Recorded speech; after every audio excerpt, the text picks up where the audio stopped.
A man who has just lost everything stands before the office door of the most powerful woman in the city, not to ask for a job, but because she summoned him. The day of his official divorce, the last day he retains his dignity. But when the door closes, there's no contract, no firing, only the question that shatters him. Are you okay? This is the story of a man learning to get back on his feet, and a woman giving up an empire to be allowed to love like a normal human being. Watch until the end, like and comment with the city you're watching in, so I know how far this story has come. Now, let's begin. The elevator doors opened on the 47th floor, and Lucas Grant stepped out into silence so thick it felt like walking into a held breath. His reflection caught in the polished marble, rumpled shirt, day-old stubble, eyes that hadn't properly slept in months. He looked exactly like what he was, a man who'd just signed away half his life in a courtroom 3 hours ago. His phone buzzed, a text from his mother. How did it go? He didn't answer.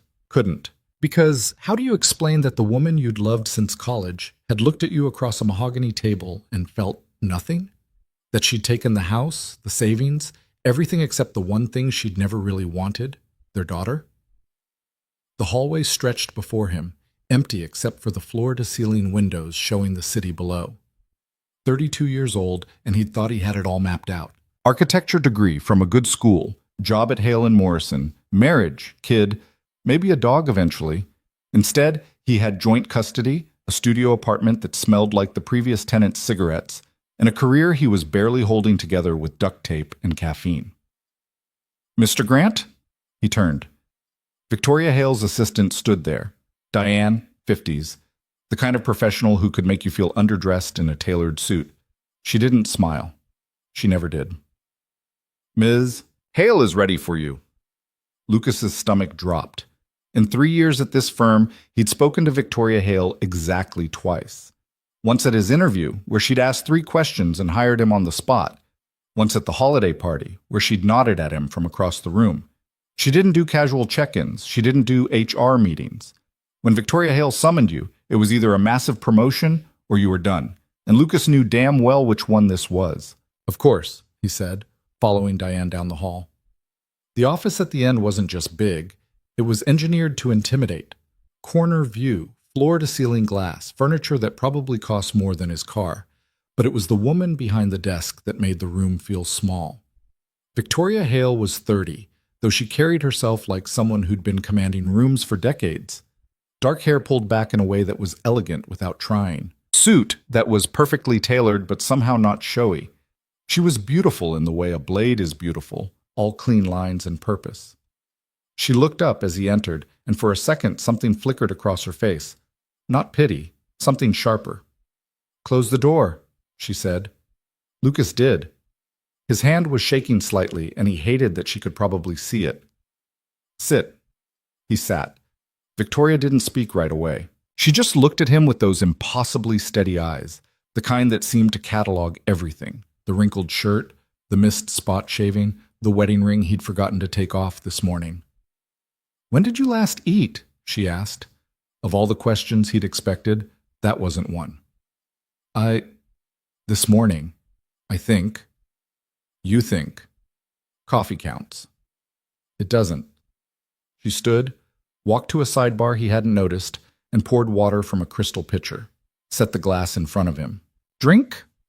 He did, because refusing felt more dangerous than complying. Victoria returned to her chair, leaned back, fingers steepled. "Your work has been slipping." There it was, the knife sliding in clean. Lucas had known, but hearing it said out loud made something crack in his chest. "I know," he said quietly. "I'm sorry. I'll do better." "The Morrison project, you missed 3 deadlines."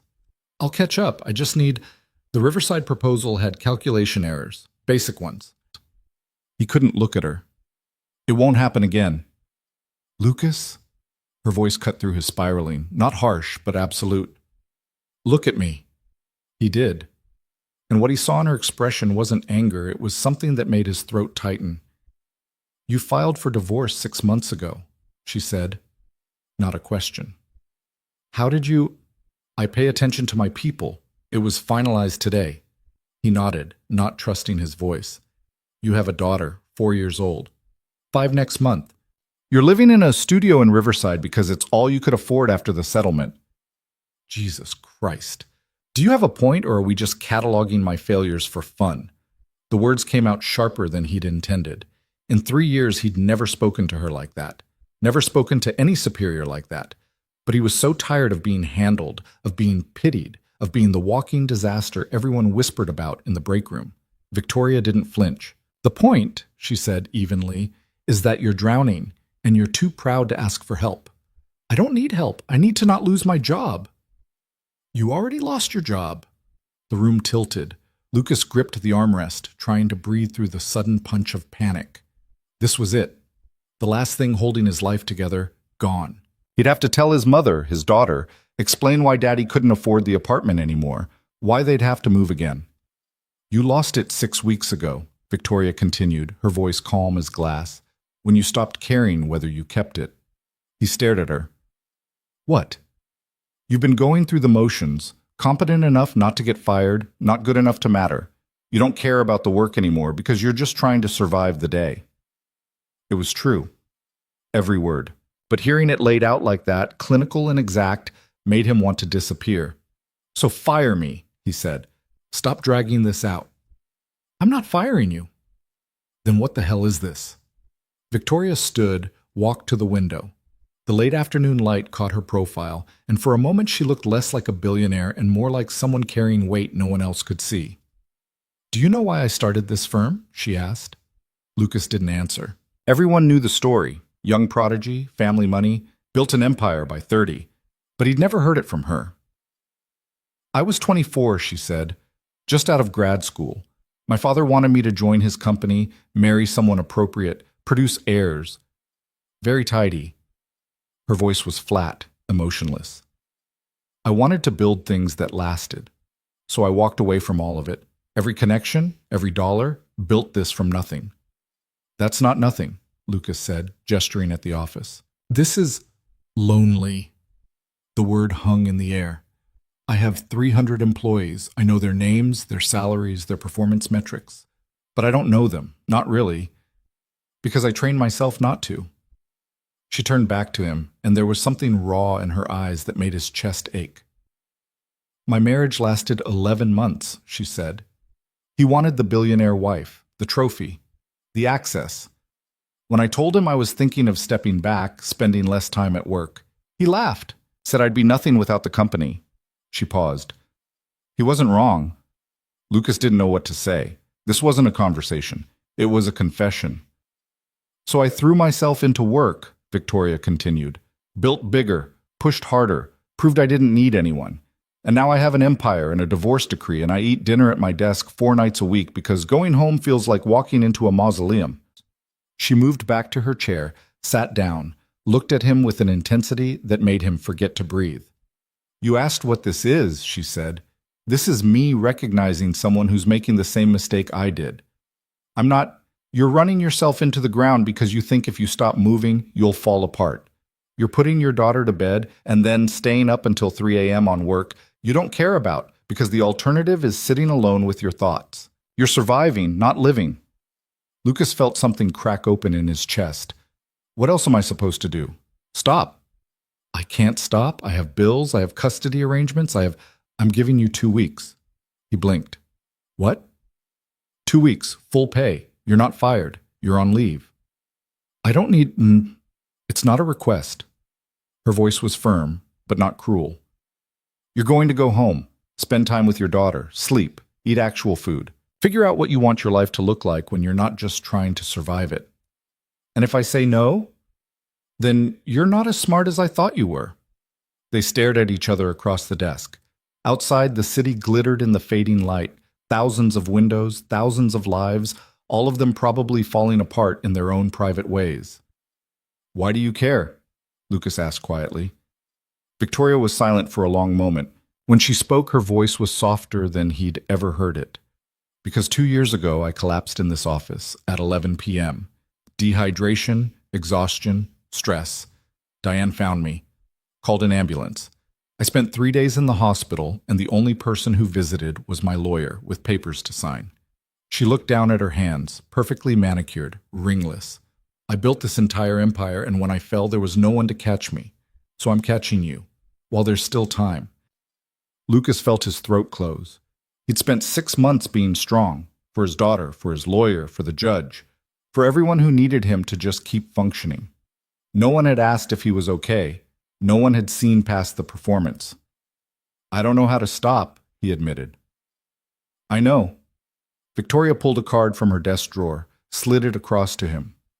My personal cell. If you need anything, and I mean anything, you call.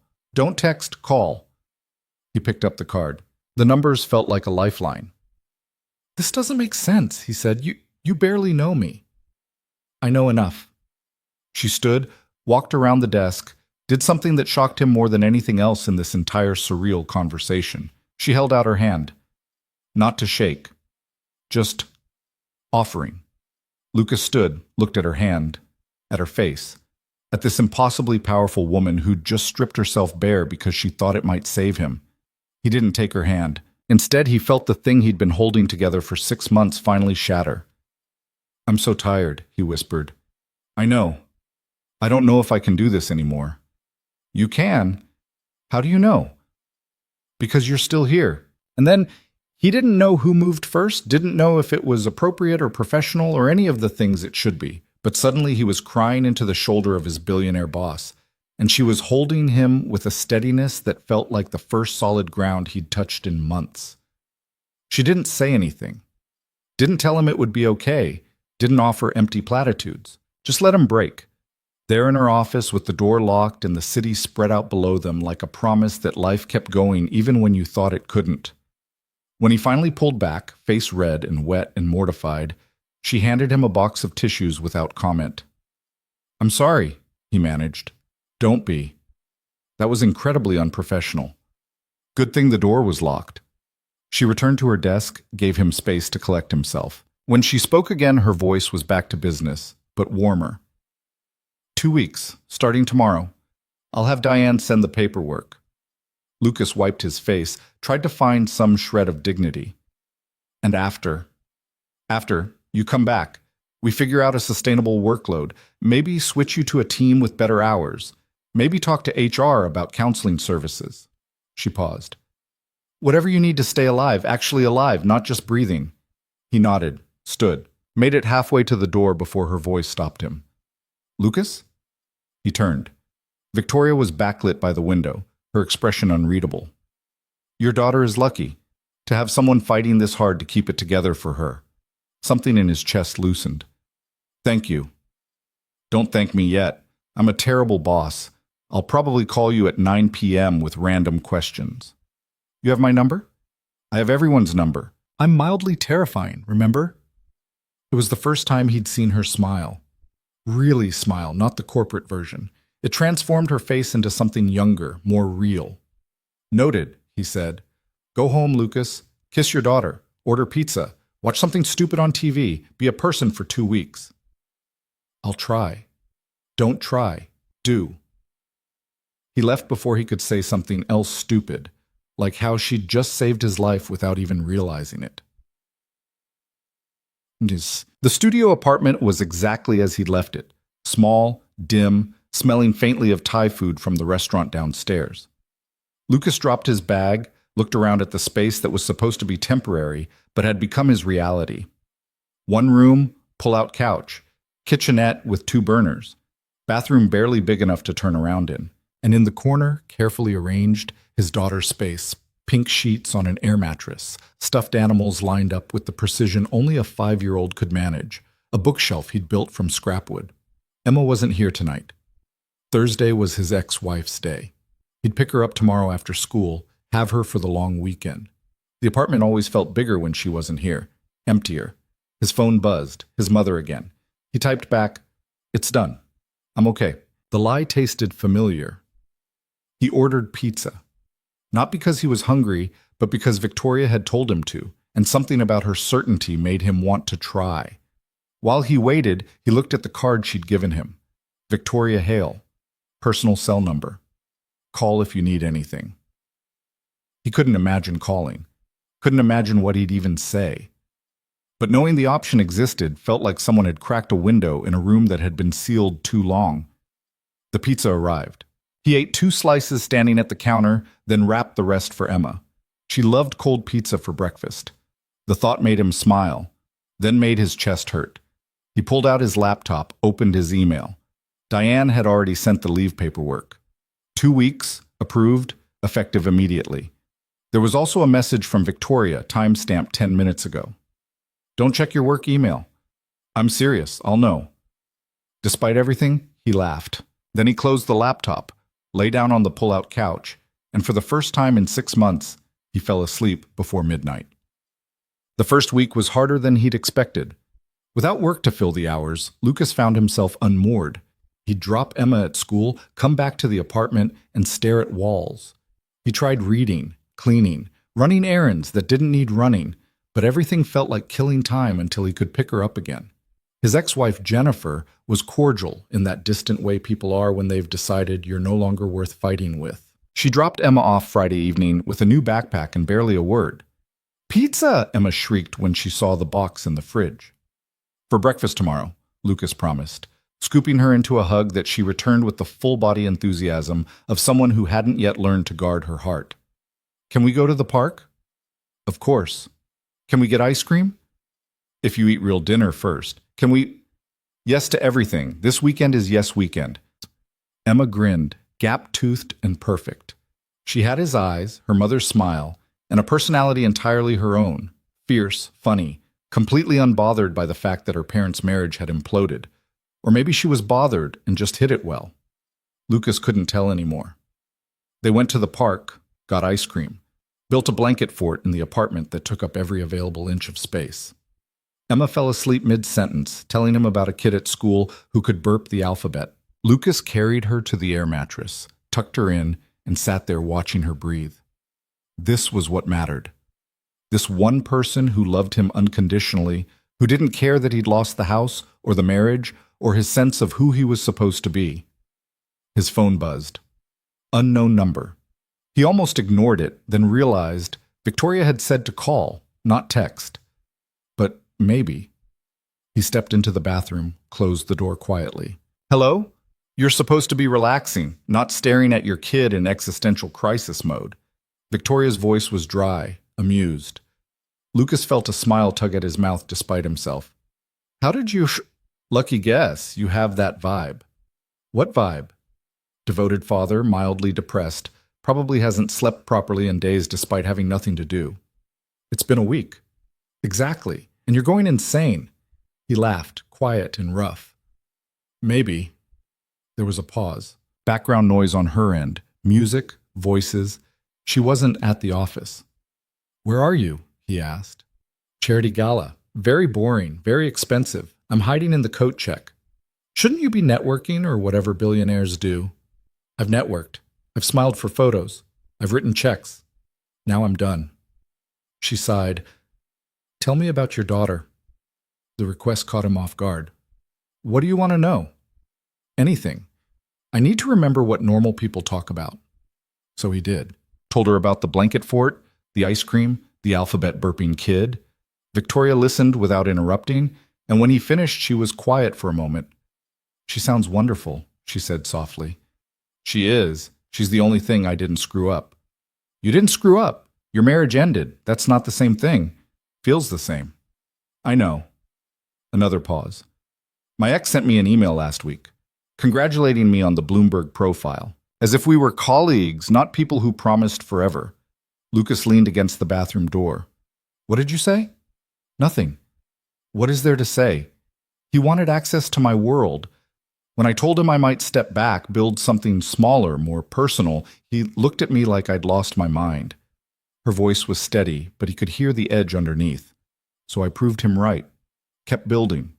Kept climbing. And now I eat catered meals at galas and hide in coat checks because small talk with strangers feels more authentic than most of my friendships. That's bleak.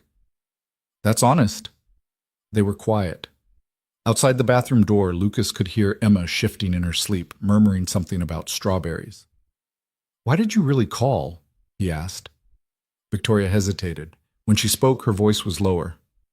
Because I spent 3 years not having anyone to call when things got quiet. And I thought maybe you could use someone who gets it. His throat tightened. Thank you.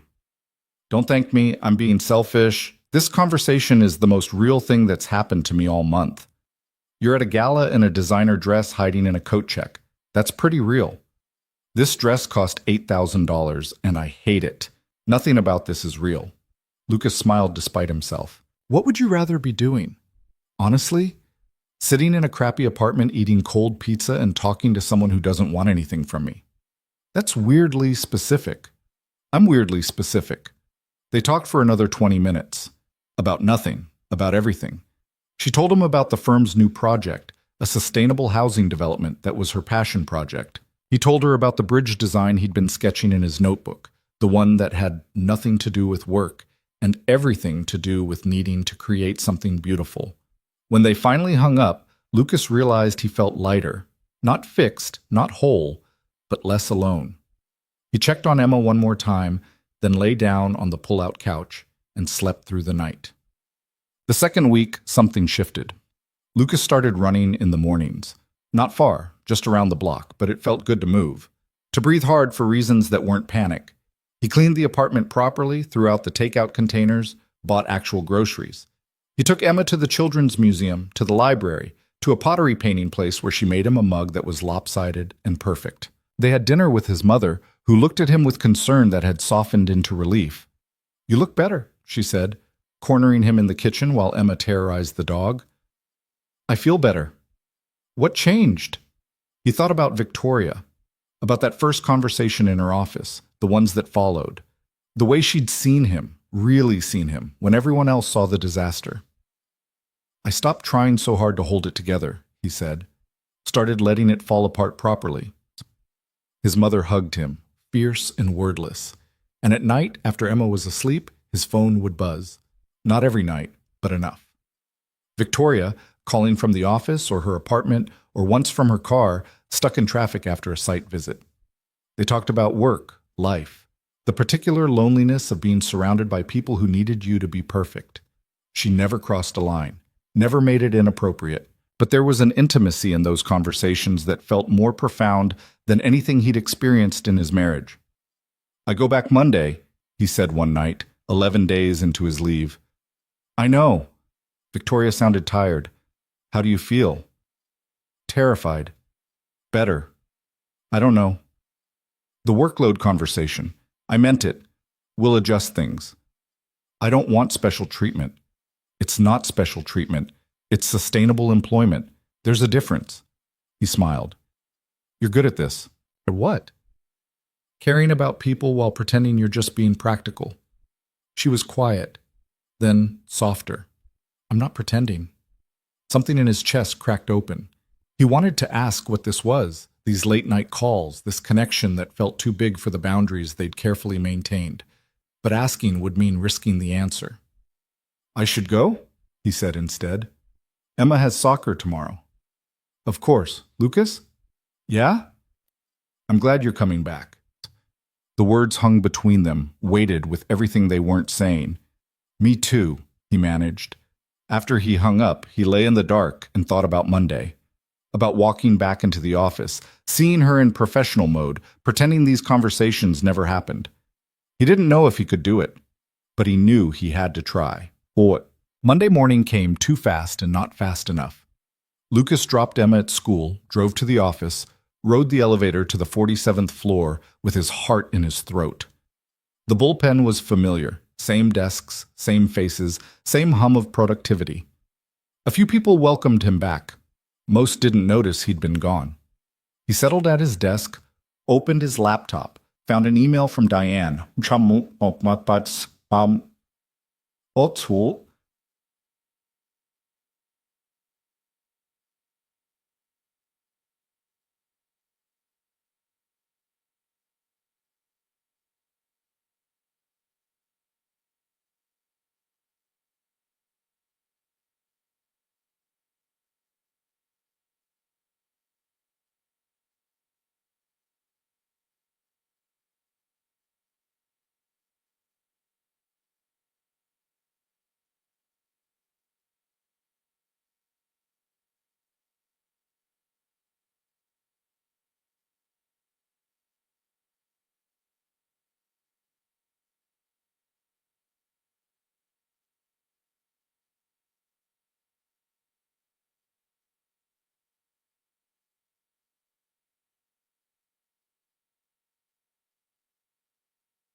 Lighter workload, better hours, nothing that required late nights or weekend work. It was considerate and professional and everything Victoria had promised. At noon, his phone buzzed. My office. Please. He stood, straightened his shirt, and walked down the hall on legs that felt unsteady. Victoria was on a call when he arrived. She gestured for him to sit, finished her conversation with clipped efficiency, then turned to him with an expression that gave nothing away. Welcome back. Thank you. Did you get Diane's email? Yes, it looks good. Any concerns? No. They stared at each other. The office felt smaller than it had 2 weeks ago. Or maybe he was just more aware of the space between them, so much distance, so much unsaid. I wanted to thank you, Lucas said, for the leave, for everything. Victoria's expression softened almost imperceptibly. You don't need to thank me. I do. You saved my life. I gave you 2 weeks off. You saved your own life. That's not... He stopped, started again. Those conversations, late at night, they mattered. Something flickered in her eyes. They mattered to me, too. The admission hung between them, dangerous and true. We should probably stop, Lucas said quietly. Probably. It's not professional. No. And you're my boss. I am. Neither of them moved. But I don't want to stop, Lucas said, the words coming out before he could stop them. Victoria stood slowly, walked to the window. When she spoke, her voice was careful. I don't either, but we both know why we have to. Do we? She turned, and he saw the conflict written across her face, the same war he was fighting. I have 300 employees, Lucas. If I blur this line with you, I blur it for everyone. And this company, this empire I built, it only works if there are boundaries. So we just... what? Pretend the last 2 weeks didn't happen? We acknowledge them, and we move forward professionally. It was the right answer, the only answer, but it felt like losing something he'd barely had the chance to hold. Okay, he said. Okay. He stood, made it to the door before her voice stopped him. Lucas? He turned. Victoria was still at the window, backlit and unreachable. If things were different, if I weren't who I am, if you weren't my employee... She didn't finish, didn't need to. I know, he said. Me too. He left before either of them could make it worse. The rest of the day passed in a blur. Work that should have felt manageable felt impossible. Every time his phone buzzed, his heart jumped, hoping for her name. It never was. At 6 p.m., he packed up and left. Picked up Emma, made dinner, helped with homework, read bedtime stories. All the normal things that were supposed to anchor him. But that night, lying in the dark, his phone didn't ring, and the silence felt louder than anything they'd ever said. The days that followed had a strange quality to them, like watching someone else live his life while he stood slightly outside himself, going through motions that looked normal but felt hollow. Lucas came to work on time, did his job well enough, smiled at the right moments. Emma didn't notice anything different. His mother, when she called, seemed satisfied that he was doing better. But the silence between him and Victoria grew into something physical, a presence in every hallway he walked down, every elevator ride to the 47th floor. He saw her exactly twice in those first 3 days back. Once in a meeting where she addressed the room with professional efficiency and never quite looked at him, and once passing in the corridor where their eyes met for half a second before she turned away. On Thursday afternoon, Diane appeared at his desk with a sealed envelope. From Ms. Hale, she said, her expression giving nothing away. Lucas waited until she left before opening it. Inside was a single card. Victoria's handwriting, precise and controlled. I'm sorry, this is harder than I expected. V. He read it 3 times, then slipped it into his wallet, where it sat like a coal against his ribs. That night, Emma had a nightmare. Lucas woke to her crying at 2 a.m., stumbled to her air mattress, and held her while she sobbed about monsters in the closet and missing her old room, and why couldn't Mommy and Daddy live in the same house anymore? I don't know, baby, he whispered into her hair. I wish I had a better answer. Did you stop loving Mommy? The question gutted him. No. But sometimes people love each other and still can't make it work. That's stupid. Yeah, he agreed. It really is. He got her back to sleep eventually, then sat on the kitchen floor with his phone in his hand, staring at Victoria's number. It was 2:30 in the morning. She'd be asleep. Calling would be crossing the line they'd just agreed to maintain. He called anyway. She answered on the second ring, voice rough but alert. "Lucas, what's wrong?" "Emma had a nightmare about the divorce." "Is she okay?" "She's asleep now. He stopped, pressed the heel of his hand against his eyes. "I needed to hear your voice." Silence. Then softer. "I'm glad you called. We said we wouldn't do this." "I know. I got your note. I shouldn't have sent it, but you did." Victoria exhaled. He could picture her sitting up in bed, hair loose, guard down in the dark. "This is a terrible idea. Probably the worst." "I'm still your boss." "I know. And this kind of thing, it never ends well." "I know that too." Neither of them hung up. "Tell me about the nightmare," Victoria said finally. So he did. Told her about Emma's questions, about feeling inadequate and useless, about how he'd thought being a good father meant protecting his daughter from pain, but all he'd managed to do was cause more of it. "You left," Victoria said when he finished. "That took courage." "It took failure." "No. It took recognizing when something was broken beyond fixing." She paused. "Most people don't have that courage. They stay in dead marriages for decades, making themselves and everyone around them miserable, because leaving feels like admitting defeat. Feels like defeat to me. That's because you're measuring yourself against some imaginary standard of what your life was supposed to look like. But life doesn't work that way. It just happens. And we do our best to keep up." Lucas leaned his head back against the cabinet. "Is that what you tell yourself?" "Every single day." Her voice was quiet. "I was supposed to take over my father's company, marry well, have children who'd carry on the legacy. Instead, I walked away from all of it, built something completely different, and married someone who wanted the empire more than he wanted me. So yeah, I know about things not going according to plan." "Do you regret it?" "Which part?" "Any of it."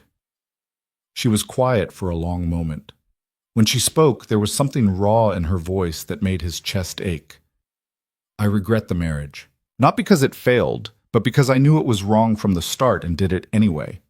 I thought I could control it, manage it like a project. Turns out people don't work that way." "What made you finally leave?"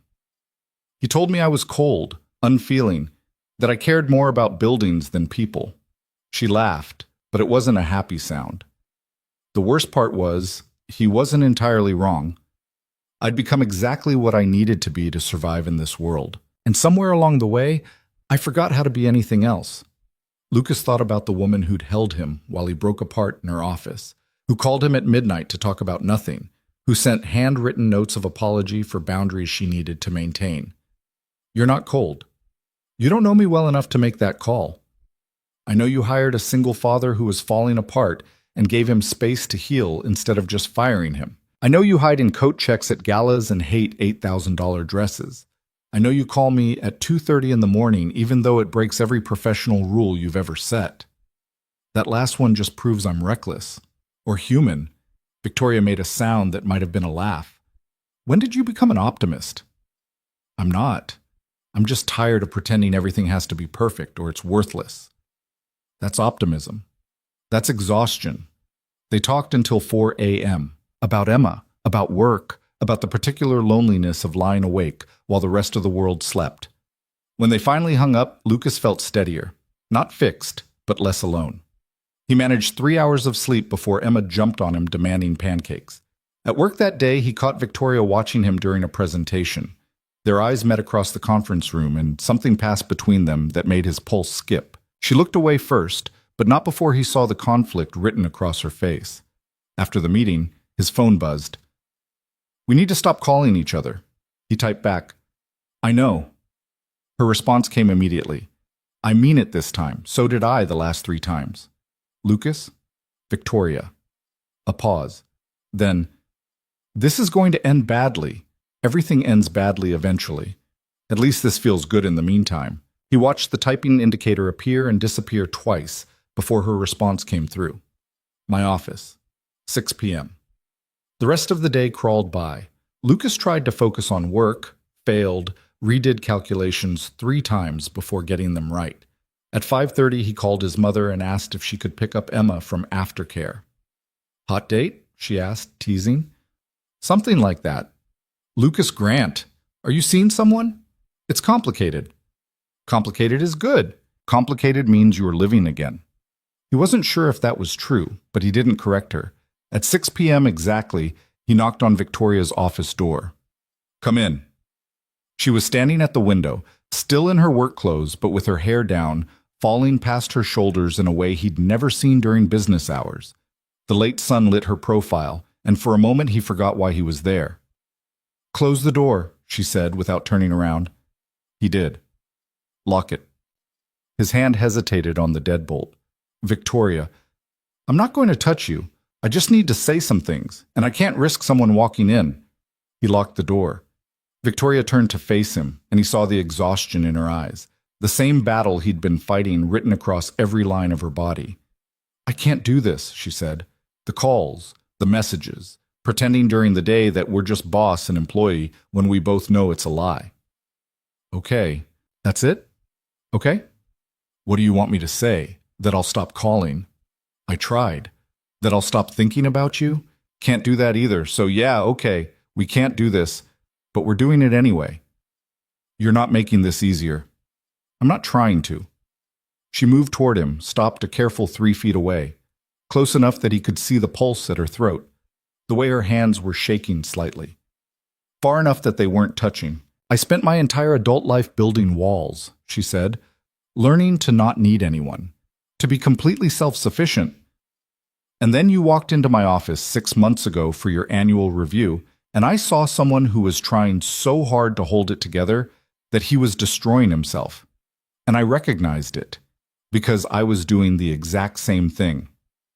Victoria, let me finish. Her voice was firm, but not unkind. When your divorce got finalized, when I saw you that day, you looked like someone who'd been hollowed out. And I thought, I can't watch this. I can't watch someone else make my mistakes. So I gave you the leave, told myself it was just good management. But then you called that first night, and we talked for an hour, and I hung up and realized I felt more alive than I had in years. Lucas's throat was tight. I know. And that terrifies me, because I don't know how to do this, whatever this is, without it destroying everything I've built.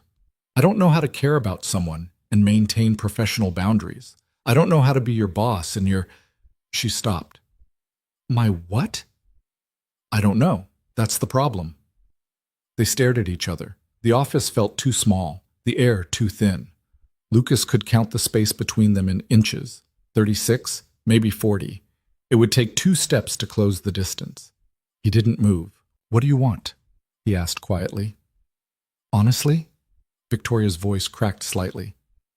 I want to not be terrified. I want to know how this ends before it starts. I want to guarantee that if we do this, neither of us gets destroyed. Life doesn't work that way. I know, but I'm really good at controlling things. And this, I can't control. And that's terrifying. Lucas took 1 step forward, just one. What if you didn't try to control it? Then what?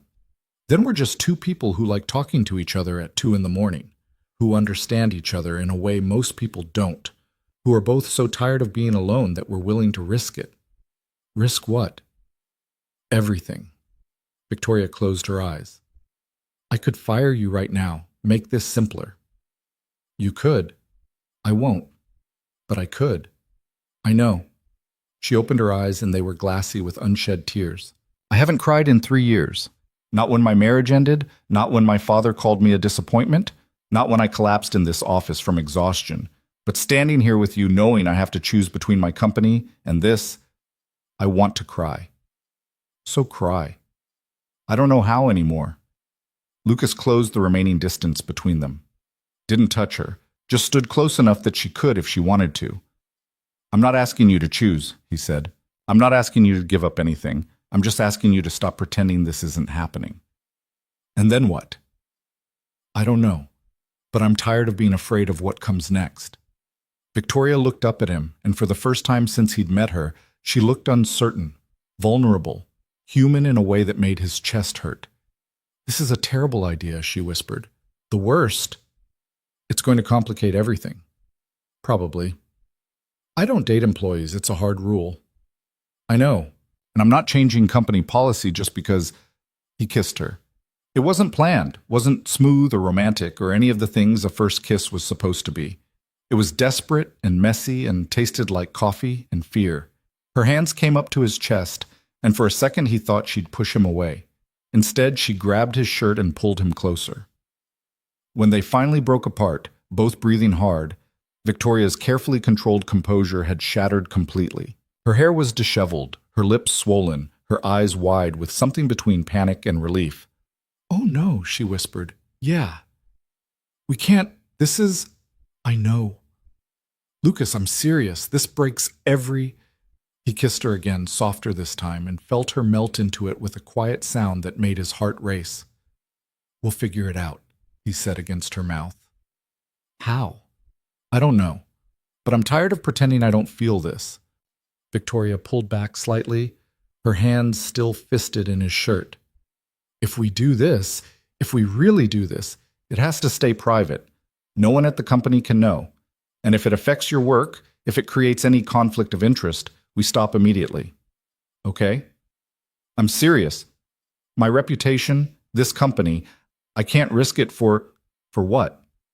She looked at him with something close to desperation. "For whatever this is." Lucas cupped her face gently, thumbs brushing her cheekbones. "Then we keep it private. We keep it separate. At work, you're my boss. Outside of work, we're just two people trying to figure this out."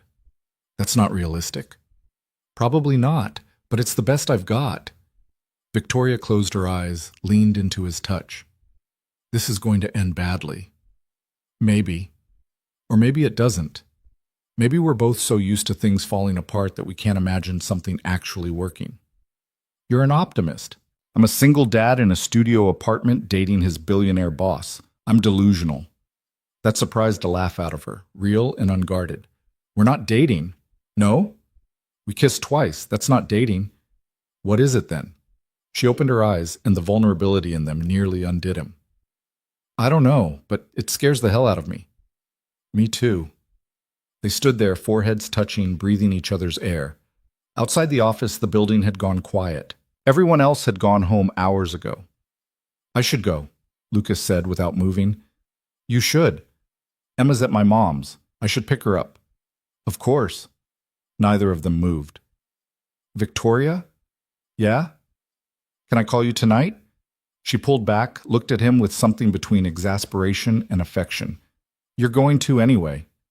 "True, but I'm trying to be respectful." "Since when?" "Since about 3 minutes ago." She smiled, and it transformed her entire face. "Call me, but not until after 9. I have a board meeting that's going to run late." 9:30. I'll need time to get Emma to bed." "Deal." He stepped back, immediately missing her warmth. This is really happening. Apparently. Victoria ran her hands through her hair, trying to restore some order. "We're both idiots."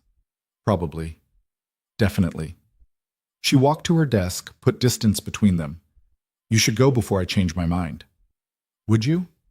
"No, but I'm trying to convince myself I have that kind of self-control."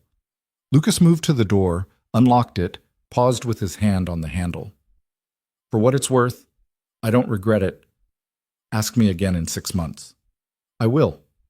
He left before either of them could make it more complicated than it already was. The drive to his mother's house passed in a blur. Emma was half asleep when he arrived, curled up on the couch with a blanket and the dog. "Someone had a busy day," his mother said, smiling. "Thank you for picking her up." "Any time, you know that." She studied his face. "You look different." "Different how?" "Lighter. Like you're not carrying quite so much weight." Lucas thought about Victoria's hands in his shirt, her mouth on his, the way she'd looked at him like he was something precious and terrifying all at once. "Maybe I'm not," he said. His mother hugged him, fierce and knowing. "Good. You deserve to be happy." He carried Emma to the car, drove home through streets that suddenly felt less gray. In the apartment, he tucked her into bed and sat there watching her sleep, trying to reconcile the two parts of his life, the father who had to be steady and reliable, and the man who'd just kissed his boss in her locked office. At 9:30 exactly, he called Victoria. She answered immediately. Hi. Hi. Emma's asleep? Out cold, your meeting? Terrible, but over. She sighed. I've been thinking. About? How monumentally stupid this is. Lucas smiled. And? And I don't care. Which is even more stupid. We could stop. We could. A pause. We won't. No. They talked until midnight. About nothing, about everything. She told him about the board meeting, the project that was over budget, the email from her father that she'd deleted without reading. He told her about Emma's obsession with dinosaurs, the pottery mug she'd made him that leaked, the way his ex-wife had looked at him during drop-off like he was a stranger. Does it still hurt? Victoria asked. Seeing her? Not the way it used to. Now it's just sad. Like mourning someone who's still alive. I know that feeling. Do you ever talk to him? Your ex? No. When it ended completely. No lingering friendship, no closure, just done. She was quiet for a moment. Maybe that's why I'm scared of this. I don't do things halfway. When I'm in, I'm all in.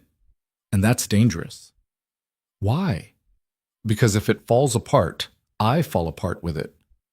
Lucas thought about the divorce, about lying on the floor of his old house, knowing his marriage was over, about the months of barely functioning. Yeah, I get that.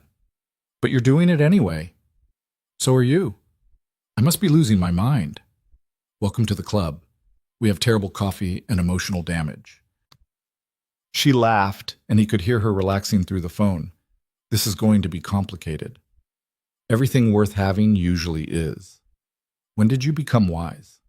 I'm not wise. I'm just too tired to keep pretending I don't want this. They stayed on the phone until Victoria's voice started to get heavy with sleep. Lucas made her hang up, ignoring her protests that she was fine. Sleep, he said. I'll see you at work tomorrow. This is going to be weird. Probably. Act normal. I'll try. Lucas? Yeah? Thank you for being patient with me. You're worth being patient for. After they hung up, Lucas lay in the dark and tried to process what he'd just done. Started something with his boss, the woman who held his career in her hands, the billionaire who could destroy him with a word. But all he could think about was the way she'd looked at him in her office. Like he was the only solid thing in a world that wouldn't stop spinning. Like she was just as terrified and hopeful as he was. He fell asleep smiling. The next 2 weeks developed a rhythm that was equal parts thrilling and terrifying. At work, they were perfectly professional. Victoria ran meetings with her usual efficiency, gave him assignments through Diane, barely looked at him in the hallways. To everyone else, nothing had changed. But then 9:30 would roll around and his phone would ring, and for an hour or two they'd drop the pretense completely. She told him about her childhood, growing up in a mansion where love was transactional and success was the only currency that mattered. He told her about his college years, about meeting Jennifer at a party and thinking she was the one because she laughed at his jokes and didn't mind that he had no money. When did you know it was over? Victoria asked one night. Lucas thought about it. When she stopped looking at me, not like actively avoiding eye contact, just I'd walk into a room and her eyes would slide right past me like I was furniture. Like I'd stopped being a person and become just another thing in her life she had to manage. That's awful. Yeah. But I did the same thing to her, I think. Stopped seeing her as a partner and started seeing her as someone I'd failed. Someone who deserved better than what I could give. That's not failure. That's just incompatibility. Maybe. But it felt like failure. Victoria was quiet for a moment. My ex used to joke that I loved my work more than I loved him, and I'd laugh it off. But he was right. I did. Because work was predictable. Work had rules. Work didn't ask me to be vulnerable or soft or any of the things I'd spent years training myself not to be. Do you regret that? I regret marrying someone I didn't love. But I don't regret choosing work over a relationship that was already dead. Does that make me cold? No, it makes you honest. My father would disagree. He called me when the divorce was finalized, said I'd proven his point, that women in business have to sacrifice everything personal to succeed, that I'd never have both. And you believed him? I did. For a long time. She paused. Maybe I still do. Lucas heard the doubt in her voice, the fear. What changed? You. The word hung between them, heavy and true. I'm not special, he said. You're wrong. You're the first person in years who's looked at me and seen something other than the company, who calls me at midnight just to talk, who kissed me like I was real, not just some untouchable figure on a pedestal. You are real. I'm starting to remember that. Because of you. They talked until 1 a.m. When they finally hung up, Lucas lay awake thinking about what she'd said, about being seen, about being real, about the particular loneliness of being so successful that everyone treats you like you're made of something other than flesh and blood. The weekend came. Lucas had Emma, and for 2 days he existed entirely in dad mode. Playground visits, grocery shopping, a birthday party for one of her classmates that involved more screaming children than should be legal in one space. Sunday evening, after he'd put Emma to bed, his phone rang earlier than usual.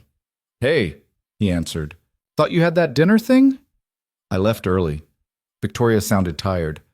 Couldn't take another minute of investment bankers talking about their vacation homes. Rough life. Shut up. But she was smiling. He could hear it. What did you do this weekend? Birthday party? 5-year-olds hopped up on cake? It was chaos. Sounds awful. It was great. Emma had the best time. He paused. What are you doing right now? Sitting in my apartment drinking wine and wondering why I own a place this big when I'm the only one here. How big? 4,000 square feet. 3 bedrooms I never use. A kitchen I don't cook in. It's ridiculous. Why don't you sell it? And move where? My father bought this as a wedding present. Selling it would be admitting the marriage failed. The marriage did fail. I know. But there's knowing and then there's knowing. Lucas understood that better than he wanted to. Want some company? The question surprised him as much as it probably surprised her. They'd been careful to keep things to phone calls, to maintain some distance. Meeting outside of work felt like crossing another line. Yes, Victoria said quietly, but that's a terrible idea. Most of my ideas lately have been terrible. This is different. If you come over, if we... She stopped. I'm trying really hard to keep this compartmentalized. Work, personal, they're separate. But if you come to my apartment, the compartments break down. Yeah. Lucas thought about Emma sleeping in the next room, about the babysitter he'd have to call, about whether this was worth the risk. Then he thought about Victoria sitting alone in a too-big apartment, drinking wine and pretending she didn't need anyone. I can't tonight, he said. Emma's here. But next weekend when she's at her mom's, I could come by. You don't have to. I want to. If you want me to. Silence. Then softer. I do. Want you to, I mean. Then it's a plan. Lucas? This is really happening, isn't it? Yeah, I think it is. I'm terrified. Me too, but I'm doing it anyway. They talked for another hour, the conversation easier now that they'd acknowledged what was building between them. When they hung up, Lucas sat in the dark and tried to imagine what next weekend would bring. He couldn't, but for the first time in months, that didn't scare him. Monday morning, Lucas walked into work feeling steadier than he had in weeks. The new project was challenging but manageable, the hours reasonable, the pressure sustainable. He grabbed coffee from the break room, settled at his desk, and opened his email. There was a message from Diane, sent at 7 a.m. Ms. Hale would like to see you in her office at 9 a.m. Please confirm receipt. His stomach dropped. They'd been so careful. Had someone seen something? Said something? He typed back a quick confirmation and spent the next 45 minutes spiraling through worst-case scenarios. At 9 exactly, he knocked on her door. Come in. Victoria was at her desk, looking every inch the professional CEO. Hair up, suit immaculate, expression neutral. But when the door closed and she looked at him, he saw the warmth underneath. Relax, she said. This is actually about work. Oh. He felt stupid for panicking. What's up? The Morrison project. We're accelerating the timeline. I need someone to lead the design team, and you're my first choice. Lucas blinked. Me? You have the skill set, the vision, and more importantly, you're ready for it. Victoria, I've only been back 3 weeks, and your work has been exceptional. This isn't a pity promotion. This is recognizing talent. She leaned back in her chair. Unless you don't want it. No, of course I want it. I'm just surprised. Don't be. You're good at what you do. I'm just giving you the chance to prove it on a bigger scale. He should thank her, except professionally. But instead he said, "Is this because of us?" Victoria's expression hardened slightly. "If you think I'd compromise my company's best interest because we've been talking on the phone, you don't know me at all." "I didn't mean—" "This is exactly what I was afraid of. That anything I do for you professionally will be questioned, second-guessed, turned into something it's not." She was right. He could see that. But the doubt was already there, worming its way into his confidence. "I'm sorry," he said. "You're right. I don't want special treatment." "You're not getting special treatment. You're getting an opportunity you've earned. The question is whether you're going to let your insecurities sabotage it." The words hit hard because they were true. Lucas took a breath, squared his shoulders. "You're right. Thank you. I want the position." "Good. Team meeting Wednesday at 2. I'll have Diane send you the files." She turned back to her computer, conversation over. He should leave. But he stood there, watching her pretend to be absorbed in her screen when he could see the tension in her shoulders. "Victoria?" "Yes?" "I really am sorry. That was unfair." She looked up, and the professional mask slipped just slightly. "This is going to keep happening. Every promotion, every project, every time I make a decision that involves you. Someone's going to question it. We both need to be ready for that." "I know. And we can't let it affect how we work together. At the office, I'm your boss, period. What happens outside of work stays outside." "Agreed." She studied him for a moment, then said quietly, "Saturday, 8 p.m. I'll text you my address." "I'll be there. Bring wine. I don't care what kind, just not the expensive stuff. I'm tired of expensive things." He smiled. Noted. As he left her office, Lucas felt the full weight of what they were attempting, maintaining 2 completely separate relationships, professional and personal, never letting them bleed into each other.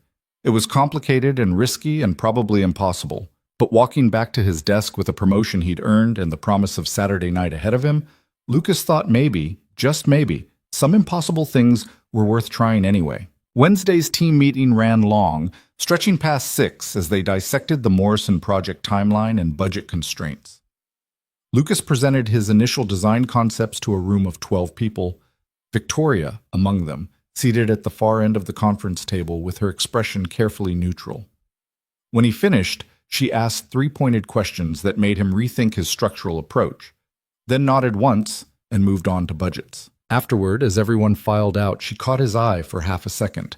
No smile, no acknowledgement, just that brief flicker of connection before she turned to discuss contractor bids with another team lead. Lucas went home to an empty apartment. Emma was at Jennifer's until Friday, and ate leftover Chinese food standing at the counter. His phone rang at 9:45. "That structural question," Victoria said without preamble. "The one about load distribution on the eastern wing. Did I embarrass you?" "No. You made me realize I'd cut a corner to save budget. It needed to be caught." "Good. Because I wasn't being hard on you. I was being honest. I know the difference." "Do you? Because this afternoon you looked like I'd slapped you." Lucas thought back, realized she was right. Old reflex.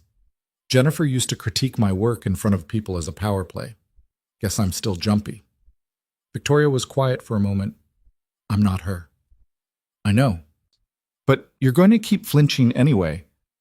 "Probably, for a while, until I retrain my brain to understand that criticism isn't personal." "It's really not.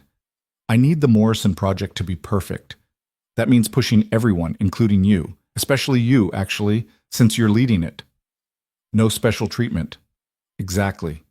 He heard her moving, the sound of wine being poured. "Are we still on for Saturday?" "Unless you've changed your mind." "I haven't, but I'm giving you an out. This thing we're doing, it's only going to get more complicated." Lucas sat down on the couch, phone pressed to his ear. "You want me to back out?" "I want you to be sure. Because once you come to my apartment, once we cross that line completely, There's no pretending this is just phone calls anymore. I'm sure, are you? She laughed, low and a little broken. No, I'm terrified, but I'm doing it anyway. Why? Because I'm tired of being alone. And because when I talk to you, I remember what it feels like to be seen as a person instead of a position. She paused. And because you make me laugh, which is rarer than you'd think. I'll bring the cheap wine. Perfect. And Lucas? Don't dress up. I'm ordering pizza and I plan to be in sweatpants. The image made him smile. The billionaire in sweatpants. Hard to picture.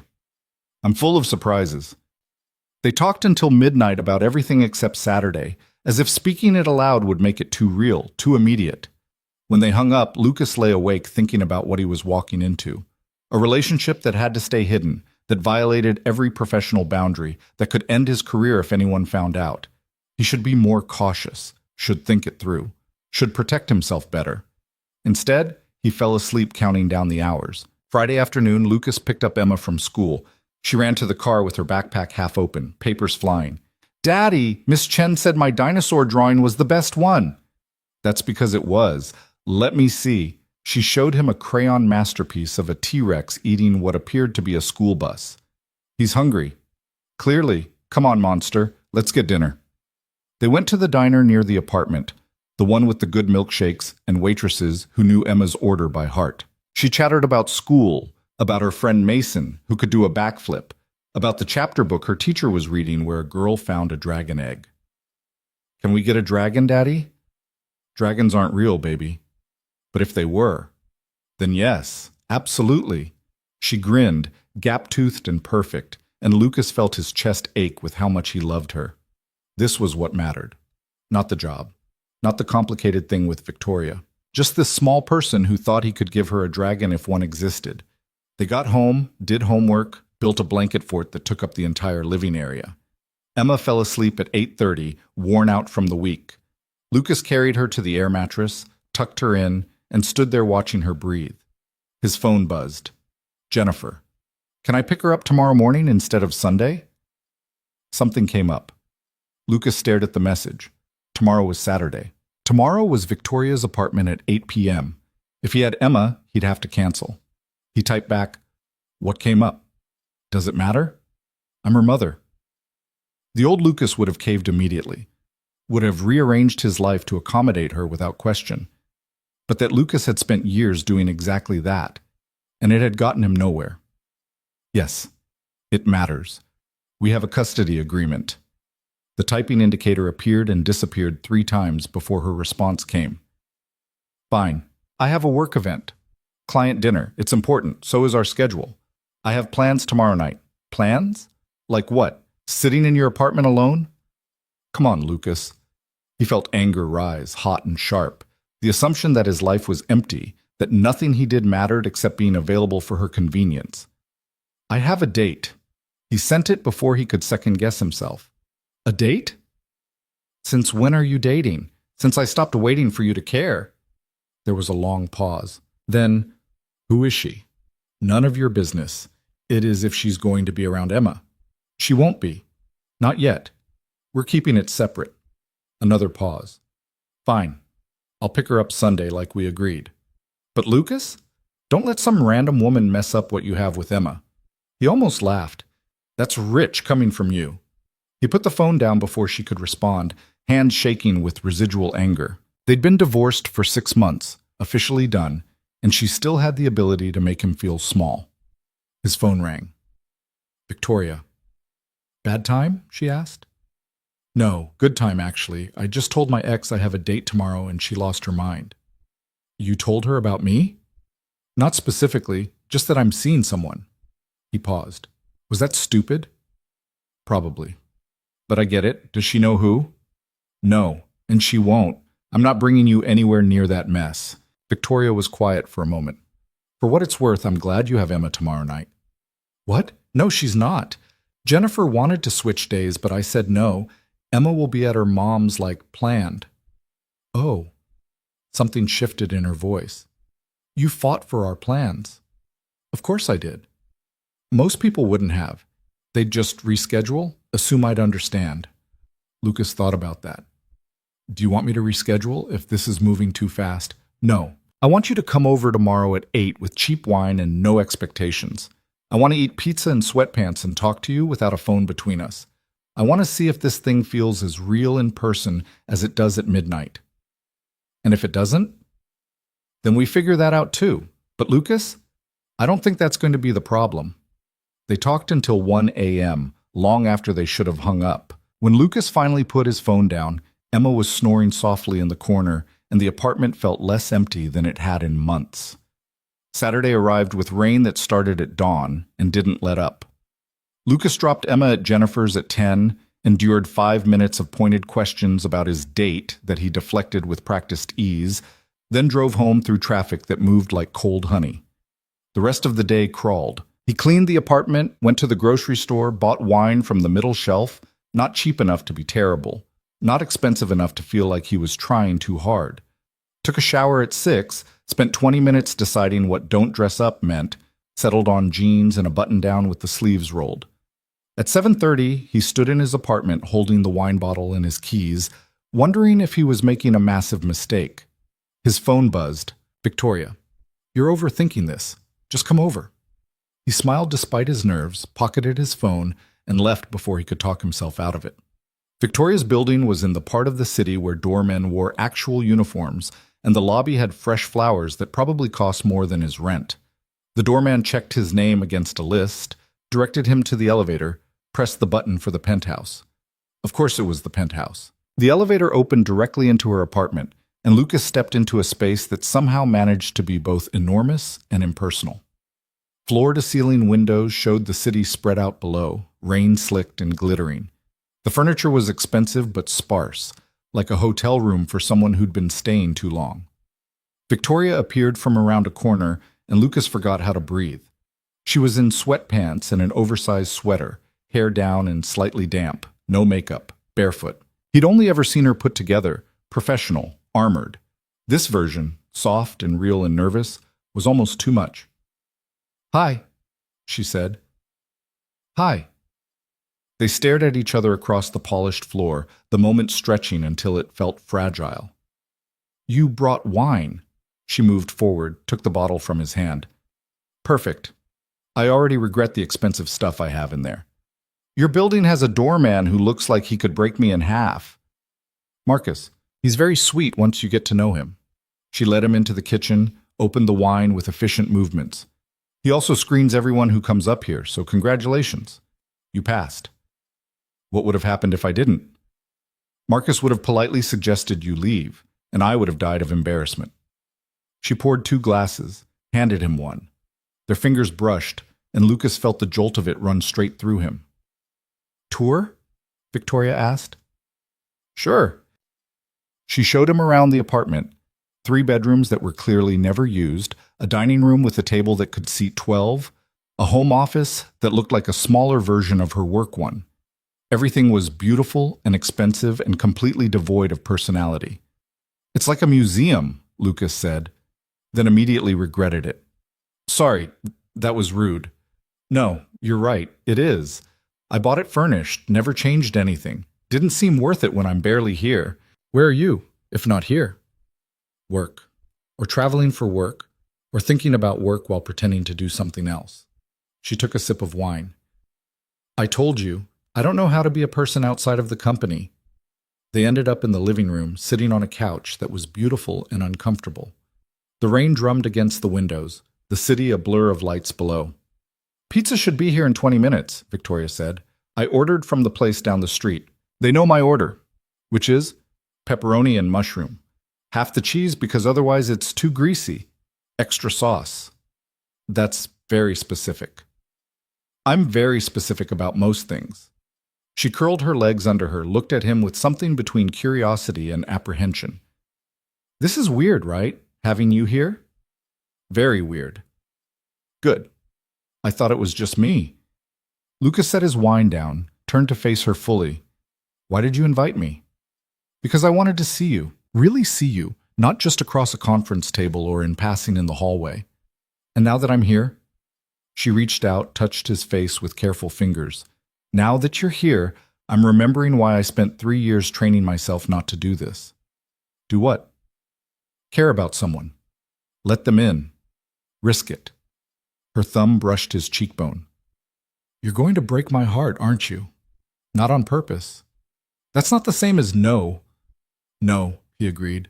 It's not. The buzzer rang, making them both jump. Victoria went to get the pizza while Lucas sat there trying to process the fact that he was in his boss's penthouse apartment, about to eat pizza, and somehow this felt more intimate than anything he'd experienced in 10 years of marriage. They ate sitting on the floor with the pizza box between them, rain still falling outside, the city reduced to watercolor smears of light. Victoria told him about growing up in a house where dinner was a formal affair, where she'd learned to sit up straight and make polite conversation and never, ever put her elbows on the table. This, she said, gesturing at them sitting cross-legged on the hardwood, would have given my mother a heart attack. Rebellion through casual dining. I like it. What about you? What was dinner like growing up? Lucas thought back. Chaos. My mom worked 2 jobs, so half the time we ate whatever we could microwave. But Sunday nights she always made this chicken thing with rice, and we'd all sit around the table, me, her, my grandmother when she was still alive, and just talk. About school, about the week, about nothing important. But it felt important. That sounds nice. It was. He took another slice of pizza. My mom still does Sunday dinners. Keeps asking when I'll bring Emma by. Do you? Sometimes? When I can coordinate with Jennifer's schedule, which is getting harder. Victoria was quiet for a moment. She's really bothered that you're dating. Yeah? Which is insane because she's the one who left. Doesn't matter. You were hers to discard, not yours to move on with. The bitterness in her voice surprised him. Your ex was like that too? When I started dating after the divorce, nothing serious, just a few dinners, he somehow found out and sent me an email. 3 paragraphs about how I was making a mistake, how no one would understand me the way he did, how I was going to end up alone. She picked at the pizza crust. The worst part was, I believed him, canceled the dates, threw myself back into work, proved him right. Until now. She looked up, eyes dark and serious. Until now. Lucas reached across the pizza box, took her hand. For the record, he was completely wrong. You don't know that yet. Yes, I do. They finished eating, moved back to the couch with fresh wine.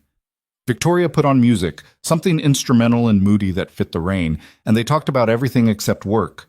She told him about the semester she'd spent in Barcelona, about learning to speak Spanish and eating too much gelato, and realizing she wanted to build things that would outlast her. He told her about this bridge project in his notebook, the one he worked on at 3 a.m. when he couldn't sleep, designing something beautiful and impractical that would never be built. Show me, Victoria said. What? The designs. I want to see them. They're just sketches, nothing professional. I don't care. Show me.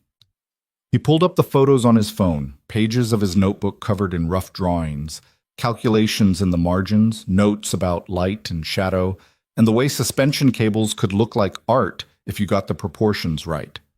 Victoria studied each one with the same intensity she brought to project proposals at work. When she finished, she looked at him with something close to awe. These are beautiful. They're impractical. The engineering alone would be, I don't care about the engineering. Well, I do, but that's not the point. These are beautiful. You see beauty in structure. That's rare. Lucas felt something shift in his chest. Jennifer had always looked at his personal projects with vague disinterest, treating them like hobbies that distracted from real work. But Victoria was looking at his sketches like they mattered. Thank you, he said quietly. For what? For seeing them. Really seeing them. She set his phone down, moved closer. I see you, Lucas. That's the whole problem. Why is that a problem? Because it makes this real. Makes it impossible to pretend it's just convenience or loneliness or whatever I've been telling myself to keep from being terrified. He cupped her face, thumbs brushing her cheekbones. What if you stopped being terrified? Then I'd have to admit I'm falling for my employee, which violates about 16 different professional codes and makes me exactly the kind of person I swore I'd never be. What kind of person? The kind who risks everything for something that might not last. Lucas leaned in until their foreheads touched. What if it does last? Then I'd have to rebuild my entire life around something other than work. And I don't know if I know how to do that. So we figure it out together. She kissed him, soft and searching, and Lucas felt something in him settle. This was real. Complicated and risky and probably doomed, but real. They stayed on the couch for hours, talking and kissing and learning the geography of each other. The scar on her collarbone from a childhood fall, the tension he carried in his shoulders, the way she laughed when he told her about Emma's dragon obsession. At some point, they moved to her bedroom. Not for anything more than proximity, the need to be close without the performance of sitting up straight. They lay on top of the covers, fully clothed, her head on his chest and his hand in her hair. I haven't had anyone in here, Victoria said quietly. Not since the divorce. Not even... No. This space was mine. I couldn't let anyone else in. Lucas pressed a kiss to her hair. Thank you for letting me. They fell asleep like that, wrapped around each other, rain still falling outside. When Lucas woke at 3 a.m., momentarily disoriented, Victoria was curled against him, breathing steady and deep. He should leave. Should go home before morning complicated things. But she looked so peaceful, so young in sleep, that he couldn't bring himself to move. Instead, he pulled the blanket over them and went back to sleep. Morning came with weak sunlight and the sound of Victoria's phone ringing. She answered it without opening her eyes, voice rough. What? No, I told you to handle that. Fine. Give me an hour. She hung up, turned into Lucas's chest. Work emergency. On Sunday? Being a CEO means there's no such thing as days off. She looked up at him, eyes still heavy with sleep. Stay. I'll make coffee. I should probably... Please, just for coffee. Then you can go back to your life and I'll go back to mine and we can pretend this was normal. He stayed. They drank coffee in her kitchen while she fielded 3 more work calls, speaking in that clipped professional tone that was so different from the woman who'd fallen asleep in his arms. When she hung up from the last one, she looked exhausted. This is my life, she said. Crisis management at 7 a.m. on a Sunday. Conference calls during dinner. Never really being off. If we do this, if we really try this, you need to know that's what you're signing up for. I know. Do you? Because I can't change. This is who I am. Lucas set his coffee down, moved to where she stood by the window. I'm not asking you to change. I'm asking you to let me in. Even when it's messy and complicated and I have to cancel plans because something at work explodes. Even then. She looked at him like she was searching for the lie, the catch, the moment he'd realize what he was agreeing to and run. When she didn't find it, something in her expression cracked. I don't know how to do this, she whispered. Neither do I, so we figure it out as we go. They stood there in the morning light, the city waking up around them, both knowing they were stepping into something that could destroy them both.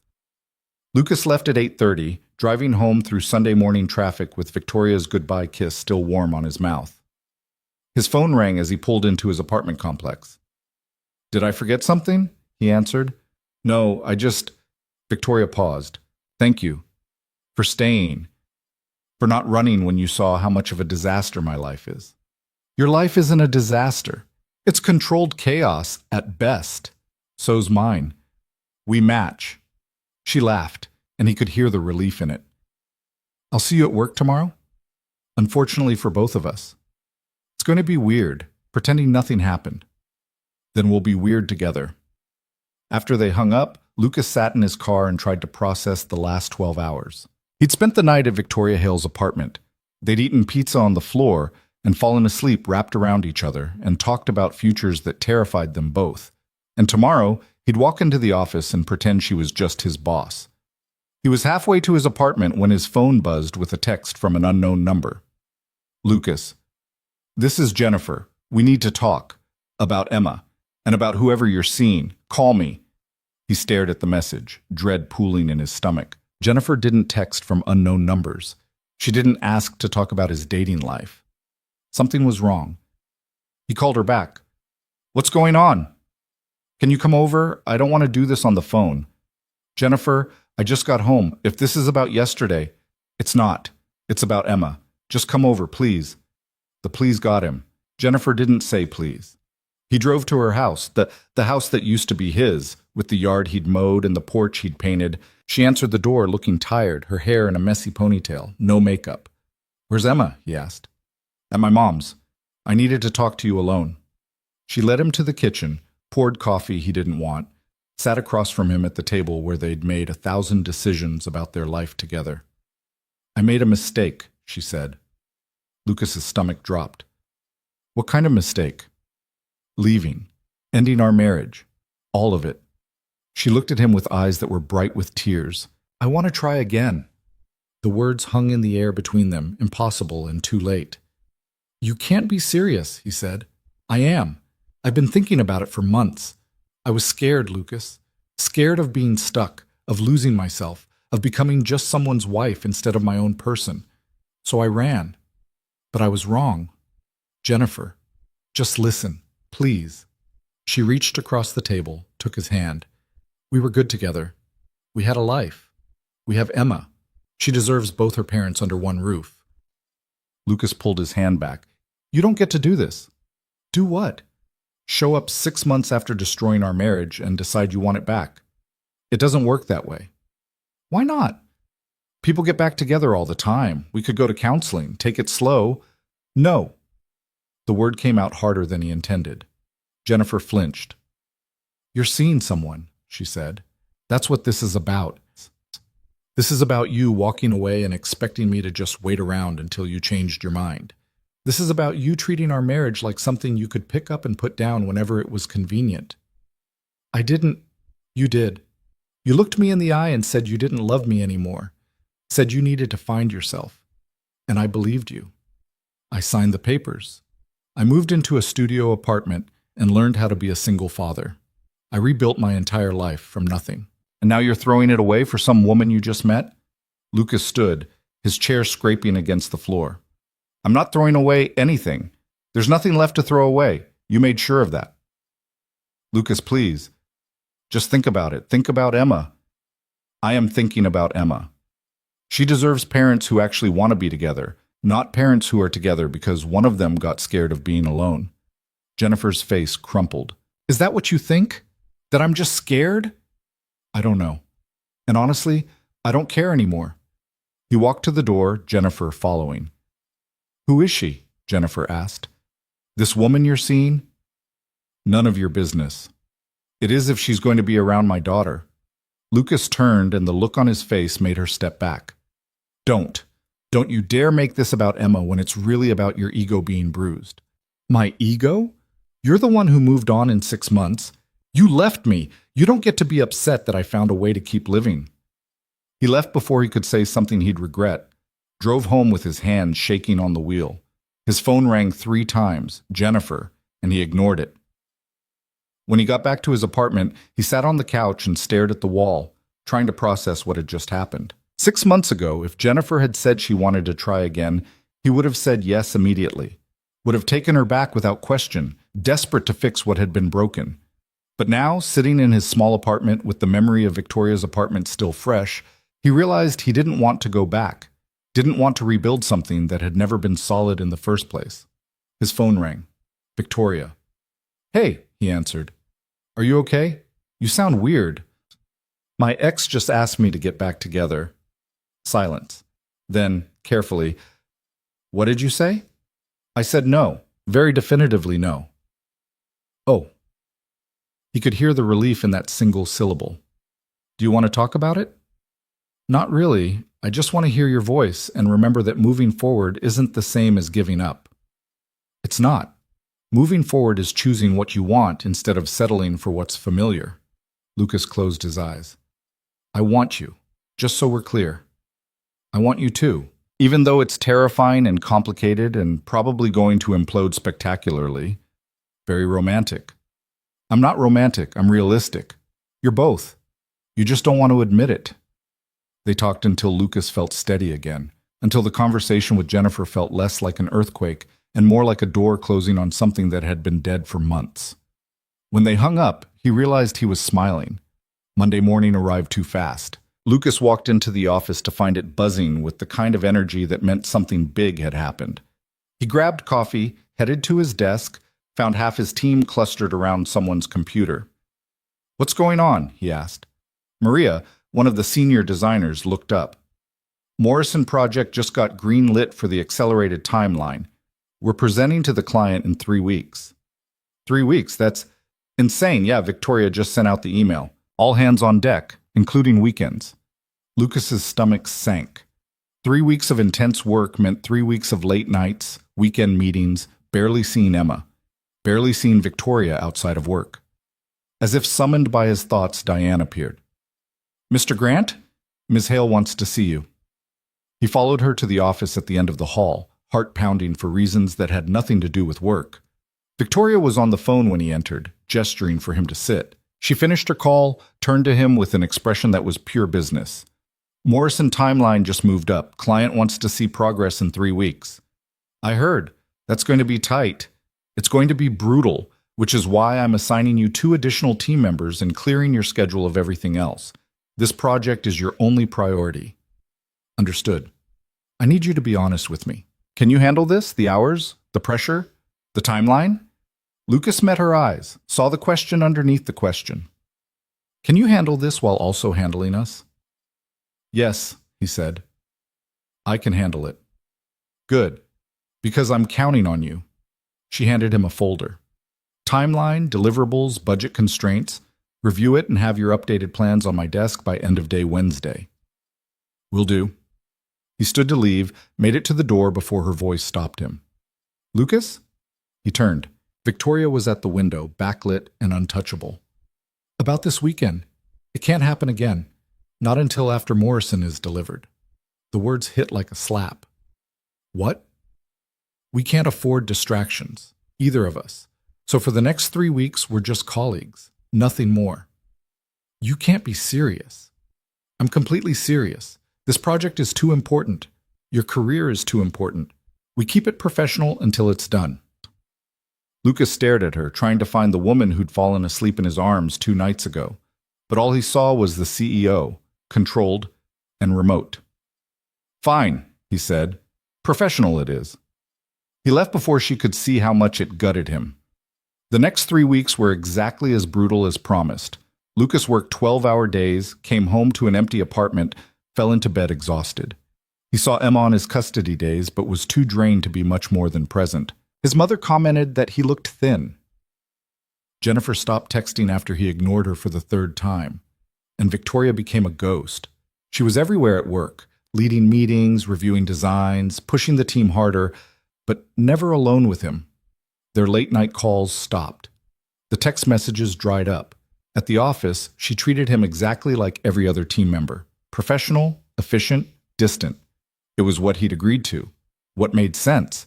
It was also destroying him. 2 weeks in, Lucas stayed late reviewing structural calculations. The office was empty except for the cleaning crew and the hum of the HVAC system. He was so focused on the numbers that he didn't hear footsteps until Victoria spoke from behind him. "You're still here." He turned. She was in the doorway, jacket off, hair slightly mussed, looking as exhausted as he felt. "Could say the same about you," he said. "I had a call with the Tokyo office, time zones." She moved into his workspace, looked at his screen. The load calculations for the Eastern Wing? 3rd revision, something still off. She leaned in, studied the numbers. Lucas was acutely aware of her proximity, the faint scent of her perfume, the way her shoulder almost touched his. "There," she said, pointing. "You're using the wrong coefficient for the steel grade. Should be 0.85, not 0.9. He checked, realized she was right, felt stupid for missing it. "Thanks. You're tired. You've been working too hard." Pot kettle. She smiled, and it was the first real expression he'd seen from her in 2 weeks. "Fair." They stood there in the empty office, all the things they weren't saying hanging between them. "I miss you," Lucas said quietly. Victoria closed her eyes. "Don't." "Why not?" "It's true." "Because if you say it, I'll say it back, and then we'll both remember why we agreed to stop, and it'll hurt more." "It already hurts." "I know." She opened her eyes, and they were bright with unshed tears. "1 more week. Then Morrison presents, and we can go back to whatever we were doing." And if it doesn't work? If the presentation fails? It won't. You're too good for that. Victoria, go home, Lucas. Get some sleep. I need you sharp for the final push. She left before he could argue, her footsteps echoing down the empty hallway. Lucas sat there in the dark office, staring at calculations that suddenly felt meaningless. One more week, she'd said. One more week of pretending they were nothing to each other. He wasn't sure he could make it. The final week ground forward with the mechanical inevitability of a machine designed to break people. Lucas slept 4 hours a night when he was lucky, lived on coffee and whatever food appeared in the break room, and watched the Morrison project transform from scattered concepts into something cohesive and stunning. The design was good, better than good. It was the kind of work that could define a career. He should have been proud. Instead, he felt hollow. Emma noticed during his Wednesday custody swap. She'd been chattering about school while he drove, then suddenly went quiet. "Daddy?" "Yeah, monster." "Are you sad?" The question caught him off guard. "What makes you think I'm sad?" "You have your sad face, the one you had when you and Mommy stopped living together." Lucas glanced at her in the rearview mirror. 5 years old, and she could read him better than most adults. "I'm just tired, baby. Work's been really busy." "Do you still like your job?" "Most of the time." "Mommy says you work too much." He felt irritation spike. "Mommy says a lot of things." Emma was quiet for a moment. "Is your girlfriend mad at you?" Lucas nearly swerved into the next lane. "What?" "Your girlfriend, the one Mommy keeps asking about. Is she mad at you? Is that why you have sad face?" "Emma, how do you know about that?" "I heard Mommy on the phone. She was talking to Grandma about how you're dating someone from work, and it's a bad idea." Lucas pulled into a parking lot, put the car in park, turned to face his daughter. "Listen to me. What Mommy and I talk about is grown-up stuff, okay? You don't need to worry about it." "But are you happy? With your girlfriend?" The honest answer was too complicated for a 5-year-old. "I'm trying to be." "Okay, can we get ice cream?" The subject change was so abrupt and perfectly Emma that Lucas laughed despite everything. "Yeah, monster, we can get ice cream." They spent the evening at the apartment, building with blocks and reading stories. And for a few hours, Lucas managed to forget about Morrison timelines and professional boundaries and the woman he couldn't stop thinking about, even when she was treating him like a stranger. But at 9:30, after Emma was asleep, his phone stayed silent. No call from Victoria. No text. Just the empty apartment and his own thoughts for company. He stared at her contact information for 10 minutes before giving up and going to bed. Thursday morning brought the pre-presentation review. The entire team crammed into the large conference room, materials spread across every surface, stress levels approaching critical mass. Victoria arrived exactly on time, took her seat at the head of the table, and became the version of herself that Lucas had learned to recognize as her full CEO mode. Sharp, exacting, merciless. She tore apart 3 different elements of the design in the first 20 minutes. The materials selection was too expensive. The timeline for Phase 2 was unrealistic. The structural approach on the Western Wing needed complete rethinking. Lucas defended his choices, backed by data and calculations, but she pushed back on everything. By the time they hit hour 2, the tension in the room was thick enough to choke on. "This doesn't work," Victoria said, pointing at his load distribution model. "You're asking the client to accept a structural risk that no insurance company will cover." "It's well within safety margins," Lucas countered. "The calculations are solid." "The calculations are theoretical. Real-world application introduces variables you haven't accounted for." "I've accounted for every variable in the specs. Then the specs are wrong." The room went silent. Lucas felt heat rise in his face, the familiar cocktail of embarrassment and anger that came from being contradicted in front of his peers. "With respect," he said, voice tight, "I've triple-checked these numbers. If you have specific concerns, I'm happy to review them. But dismissing the entire approach as wrong isn't constructive feedback." Victoria's expression didn't change, but something flickered in her eyes. "My office. Now. Everyone else, take 15. The team filed out quickly, grateful to escape the blast radius. Lucas followed Victoria down the hall, jaw clenched, preparing for whatever professional dismantling was about to happen. She closed the office door behind them, locked it, then turned to face him with an expression he couldn't read. "That was out of line," she said. Mine or yours? Both.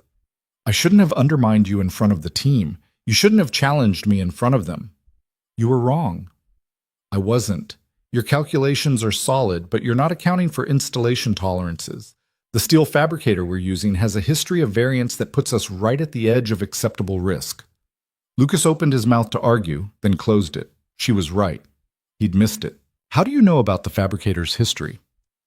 Because I've worked with them on 4 previous projects and learned the hard way that their specs and their delivery are 2 different things. She moved to her desk, pulled up a file, showed him the data. See? Variance patterns across 18 months. Your design is perfect in theory. In practice, with this fabricator, it's a liability. He studied the numbers, felt his anger deflate into something closer to embarrassment. I should have caught that. You would have if you weren't running on 4 hours of sleep and nothing but stress, which is exactly why I pushed so hard in there. I needed you sharp enough to defend your work, not just accept my critique blindly. Lucas looked up at her. That's a terrible teaching method. It's the one I learned, baptism by fire. She leaned against her desk, suddenly looking as exhausted as he felt. I'm sorry for undermining you, for the way I've been treating you, for all of it. You said we needed to be professional. I know what I said. Turns out I'm not as good at compartmentalizing as I thought. She rubbed her eyes. I miss talking to you. I miss the calls. I miss feeling like there's someone in the world who sees me as something other than a balance sheet. Victoria, let me finish. After Morrison presents tomorrow, after we're done with this nightmare, I want to try again. Actually try. Not just phone calls in the dark, real dates. Real conversations, a real relationship, or whatever version of that we can manage given the circumstances. Lucas moved closer, stopped a careful foot away. And the professional complications? We'll figure them out together, because pretending this doesn't exist is clearly not working.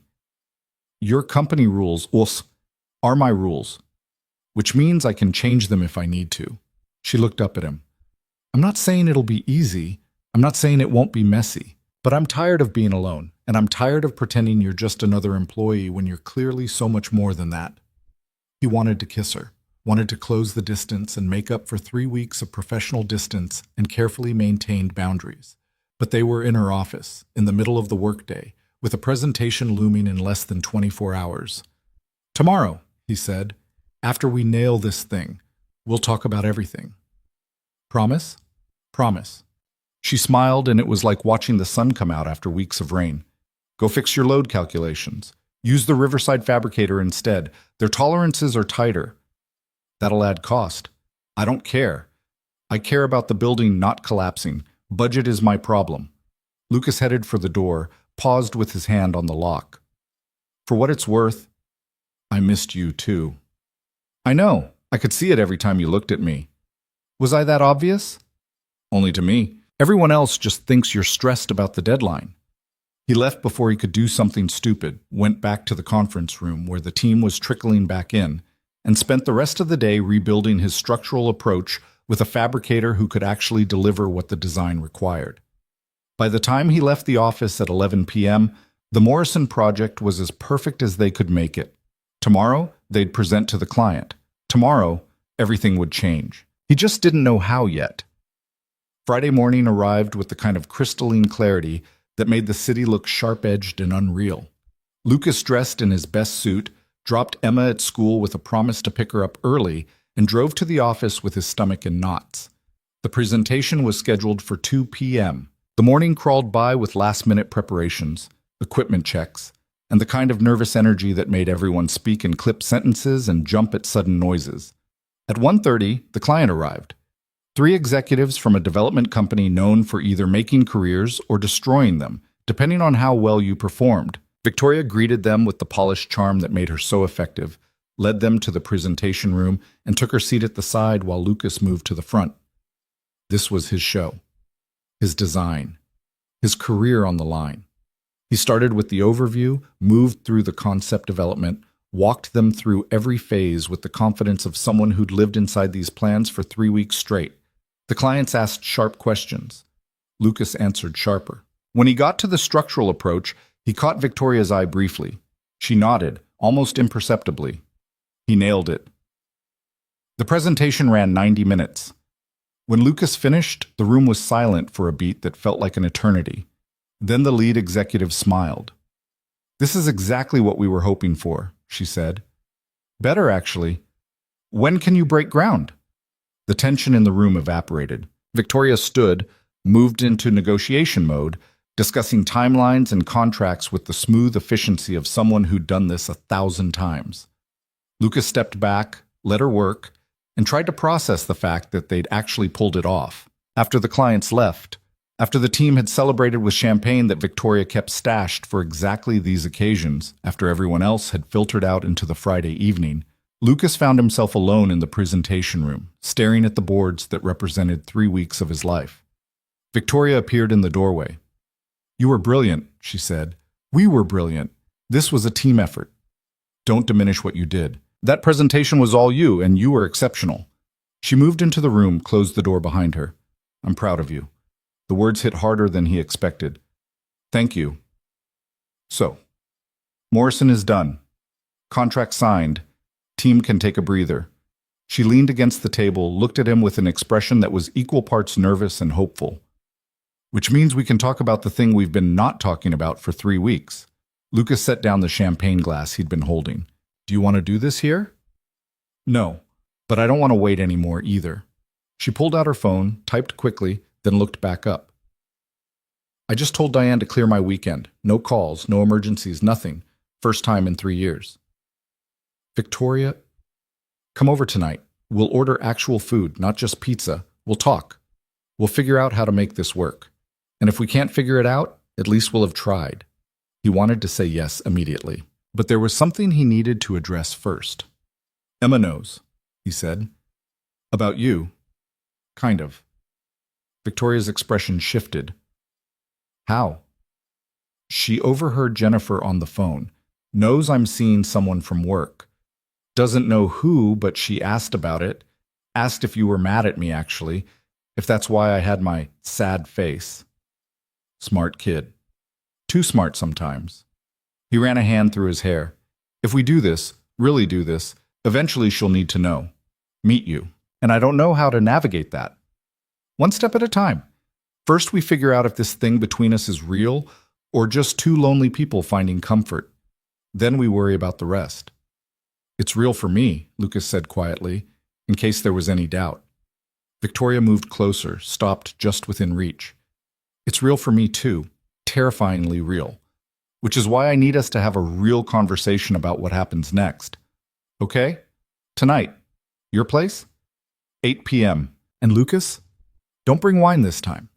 I have a cellar full of expensive bottles that I never drink because drinking alone felt too pathetic. Help me work through it." He smiled. "That's the saddest rich person problem I've ever heard. Welcome to my life. It's very sad and very expensive." They stood there in the empty presentation room, the city visible through the windows, and Lucas thought about how much had changed since he'd first walked into her office 6 months ago, broken, desperate, barely holding it together. How she'd seen past the disaster to something worth saving. "Thank you," he said, "for everything. The leave, the second chance, believing I could pull this off when I didn't believe it myself. You did that. I just gave you space to figure it out. Still, thank you." Victoria reached out, touched his face gently. "Go home. Spend time with your daughter. I'll see you tonight." He left before he could kiss her in the office, before he could blur the lines they'd worked so hard to maintain.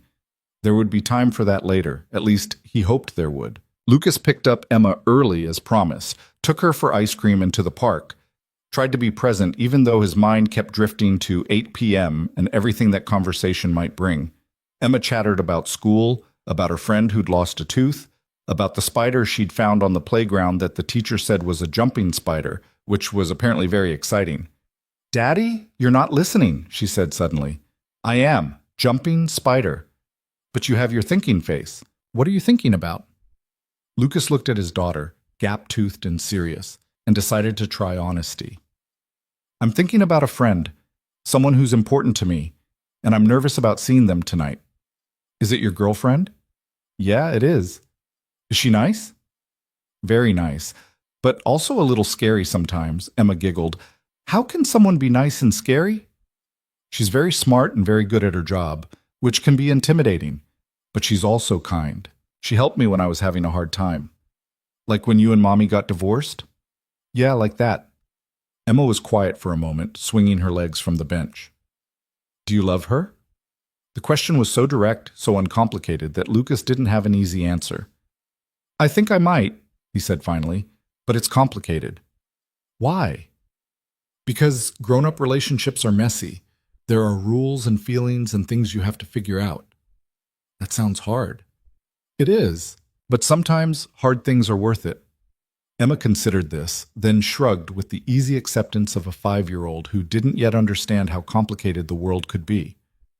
Okay, can we get more ice cream? You already had ice cream. But that was before. Now I want more. Lucas laughed, pulled her into a hug. Nice try, monster. He dropped Emma at Jennifer's at 6, endured another round of pointed questions about his weekend plans that he deflected with practice. Jennifer looked like she wanted to push harder, but Emma was there, so she held back. Have her call me tomorrow, she said. I want to talk to her. She'll be busy tomorrow. Sunday works better. Lucas, Sunday, Jennifer. That's what the custody agreement says. He left before she could argue, drove home to shower and change and try to calm the nerves that were making his hands shake slightly. At 7:30, he stood in his apartment in jeans and a sweater, staring at his reflection and wondering if he was ready for this conversation. His phone buzzed. Victoria. Traffic is terrible. Come at 8:30 instead? He typed back. Works for me. Need me to bring anything? Just yourself, and maybe courage. I'm terrified. Me too. Good. At least we're equally terrified. Lucas smiled despite his nerves, pocketed his phone, and tried to figure out how to kill an hour when every minute felt like 10. He ended up at the bridge sketches in his notebook, adding details to a design that would never be built, losing himself in the clean lines and impossible engineering. When his alarm went off at 8:15, he closed the notebook and headed out. The drive to Victoria's building passed in a blur. Marcus the doorman recognized him this time, nodded him through without checking the list. The elevator ride to the penthouse felt both too long and too short.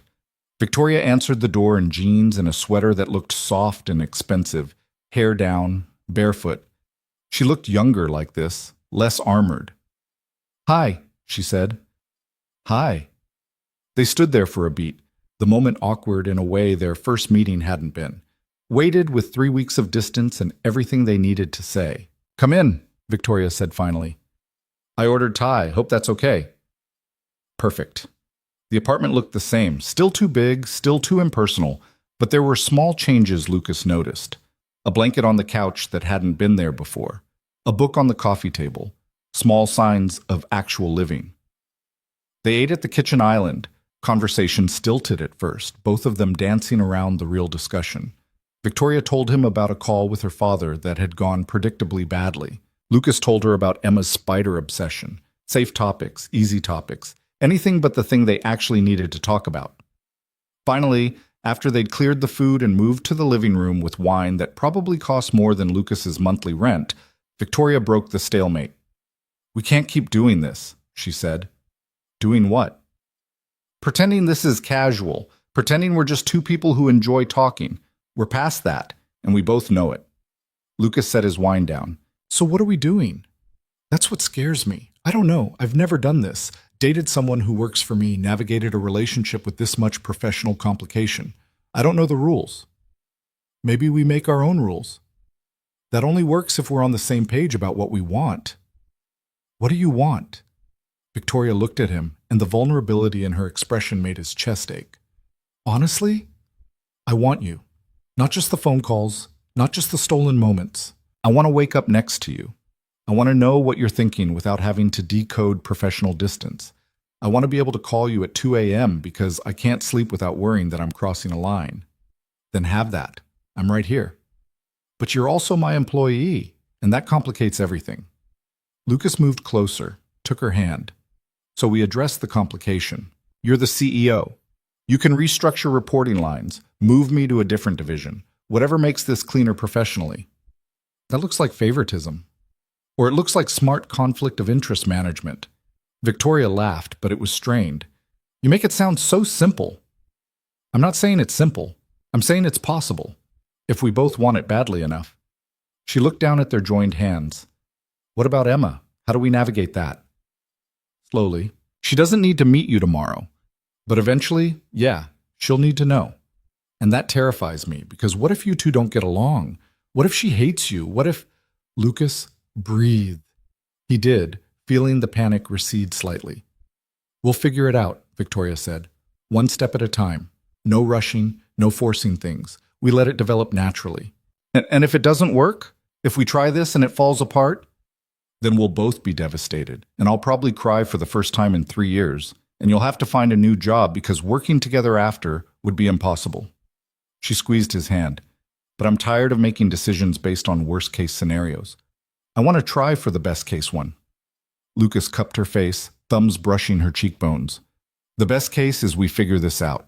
We make it work. We build something real. That's optimistic. I'm learning. She kissed him, soft and searching, and Lucas felt something in him settle. This was right. Complicated and risky and probably doomed to implode spectacularly, but right. They spent the rest of the evening on the couch, talking through logistics with the kind of detail that only two overthinkers could manage. Victoria would restructure reporting lines on Monday. Lucas would report to the VP of design instead of directly to her. They'd keep the relationship private until it was serious enough to matter. Emma wouldn't meet Victoria for at least a few months, maybe longer, depending on how things developed. It was pragmatic and careful, and everything a new relationship probably shouldn't be. It was also the only way they could make it work. At midnight, Lucas stood to leave. Victoria walked him to the elevator, leaned against the wall while they waited for it to arrive. Stay, she said quietly. Victoria, I know, it's too fast. We just agreed to take things slow, but I don't want you to leave. I want you to stay, and I want to fall asleep next to you, and I want to wake up tomorrow knowing this is real. The elevator dinged, the doors opened. Lucas looked at the empty car, then back at Victoria. Are you sure? No, but I'm doing it anyway. He let the elevator leave without him. They ended up in her bedroom again, on top of the covers, fully clothed, wrapped around each other like they'd been doing this for years instead of weeks. Victoria's head was on his chest, his hand in her hair, both of them quiet in the dark. This is going to be complicated, she said. You've mentioned that. I'm serious. There are going to be rumors, questions. People will assume I'm showing you favoritism. Let them assume. The work will speak for itself. And when they don't believe that, when they decide you're just sleeping your way to promotions, Lucas was quiet for a moment. Then I'll deal with it. Because this, you're worth dealing with, complicated. Victoria shifted, propped herself up to look at him. I'm going to mess this up. I'm going to work too much and cancel plans and forget to call because I'm in a meeting. I'm going to be terrible at this. Probably. I'm going to be insecure and second-guess everything and freak out when Emma meets you. I'm going to be terrible at this too. So we'll be terrible together. Sounds perfect. She kissed him, slow and deep, and Lucas thought about how 6 months ago he'd been signing divorce papers and thinking his life was over. How wrong he'd been. They fell asleep tangled together, the city lights filtering through the windows, both of them holding on like they were afraid the other might disappear. Lucas woke at 7 to his phone ringing. Jennifer. He let it go to voicemail, but she called back immediately. What? He answered, trying not to wake Victoria. Where are you? I've been calling since 6. I'm not on call for you anymore, Jennifer. What do you want? Emma wants to talk to you. She had a nightmare. Guilt stabbed through him. Put her on. Emma's small voice came through the phone, thick with tears. Daddy? Hey, monster, what's wrong? I had a bad dream about the divorce. You and Mommy were fighting, and I couldn't make you stop. Lucas closed his eyes, feeling the familiar ache of failing his daughter, even when he was trying to do everything right. I'm sorry, baby. That sounds scary. Are you still mad at Mommy? I'm not mad at her. We just can't be married anymore. But that doesn't mean we don't both love you like crazy. Promise? Promise. You want me to come get you early? We can spend the day together. Emma sniffled. Okay. Give me an hour. I'll be there. He hung up, turned to find Victoria awake and watching him. You have to go, she said. It wasn't a question. Yeah. Emma had a nightmare. She needs me. Of course, go. Lucas sat up, ran his hands through his hair. I'm sorry. I wanted to spend the morning with you. Lucas, she's your daughter. She comes first. I get that. You're not upset? I'm disappointed we don't get more time, but I'm not upset. This is your life. I'm just grateful to be part of it. She kissed him quickly. Go be her dad. We'll talk later. He got dressed, kissed her properly, and left feeling like he was being pulled in two directions. By the time he got to Jennifer's house, Emma was waiting on the porch, backpack already on. That was fast, Jennifer said from the doorway. She needed me. He didn't elaborate, didn't want to get into whatever Jennifer was clearly gearing up to discuss. But she didn't let him escape that easily. We need to talk. About this woman you're seeing. No, we don't. Lucas, if she's going to be around Emma, she's not. Not yet. Possibly not ever, depending on how things go. But that's my decision, not yours. I have a right to know who's in my daughter's life. And when it's relevant, you will. Until then, stay out of it. He got Emma into the car before Jennifer could argue further, drove away feeling the familiar exhaustion of co-parenting with someone who still thought she had a say in his personal life. They spent the day at the Science Museum, Emma slowly relaxing as she explored exhibits about space and dinosaurs and how volcanoes worked. By the time they got home, she was back to her normal self, chattering about the T-Rex skeleton they'd seen. Lucas's phone buzzed while he was making dinner. Victoria, how is she? Better. Museum helped. Good. I'm glad. Take all the time you need. I'm not going anywhere. He stared at that message for a long moment, then typed back. Thank you for understanding. Thank you for being a good father. It's one of the things I love about you. The word love sat there on his screen, probably not meant the way his heart wanted to interpret it, but impossible to ignore nonetheless. He didn't respond right away. Just looked at it while Emma demanded he watch her color a picture of a volcano, while he moved through the evening routine on autopilot, while he tucked her in and read 3 stories instead of the usual 2. After she was asleep, he called Victoria. Hey, she answered. Everything okay? That message earlier, the one about things you love about me. What about it? Did you mean it the way it sounded? Victoria was quiet for a moment. I don't know, maybe. Does that scare you? Terrifies me. Good. Because I'm terrified too. But I'm saying it anyway. She paused. I think I'm falling in love with you, Lucas, and I have no idea what to do about it. His throat tightened. Me too. The falling part, I mean. Yeah? Yeah. They stayed on the phone until midnight, not saying much, just existing in the same space even when they were miles apart. When they finally hung up, Lucas lay in the dark and thought about how much his life had changed in 6 months. He'd lost a marriage, gained a tiny apartment, nearly collapsed under the weight of it all. And then Victoria Hale had seen him breaking apart and decided he was worth putting back together. Now here he was, falling in love with his boss, terrified and hopeful in equal measure, with no idea how any of this would end but willing to try anyway. It wasn't the life he'd planned. But lying there in the dark, thinking about Victoria's voice saying she was falling for him, Lucas thought maybe it was the life he actually needed. Monday morning brought the restructuring Victoria had promised. Lucas arrived at work to find an email from HR outlining his new reporting structure. Effective immediately, he'd report to David Chen, VP of Design, while remaining lead on the Morrison project. The memo was clinical and professional, citing organizational efficiency and workload distribution as reasons for the change. No one questioned it, or if they did, they kept it to themselves. Lucas settled into the new arrangement with cautious relief. David was easy to work with, respected his design choices, and didn't micromanage. The distance between him and Victoria's direct authority should have made things simpler. Instead, it made the office feel like a minefield. They couldn't be seen talking too much, couldn't grab coffee together without risking speculation, couldn't do any of the casual things colleagues did without someone reading into it. So they reverted to careful professionalism during work hours, polite nods in hallways, brief exchanges in meetings, nothing that would draw attention. And at night, after Emma was asleep, Victoria would call and they'd make up for the distance with hours of conversation that felt more real than anything happening during daylight. "This is absurd," Victoria said one Thursday night, 3 weeks into the new arrangement. "I saw you in the break room today and had to pretend I didn't want to talk to you." "I know, you walked right past me."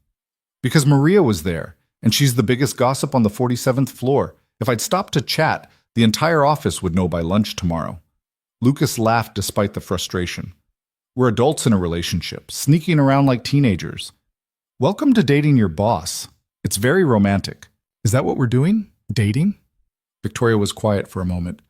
"I don't know what else to call it. We talk every night. I think about you constantly. I rearranged my entire corporate structure to avoid conflict of interest. That feels like dating. Except we've been on exactly 2 actual dates. Whose fault is that? Every time I suggest dinner, you have Emma or a deadline or some other very legitimate excuse." She was right, and Lucas knew it. He'd been using his daughter and his work as buffers, keeping things at a safe distance even while claiming he wanted more. "I'm scared," he admitted, "of screwing this up, of it becoming real and then falling apart and losing both you and my job in one catastrophic implosion." "That's weirdly specific. I've had a lot of time to catastrophize." Victoria sighed. "Okay, new rule.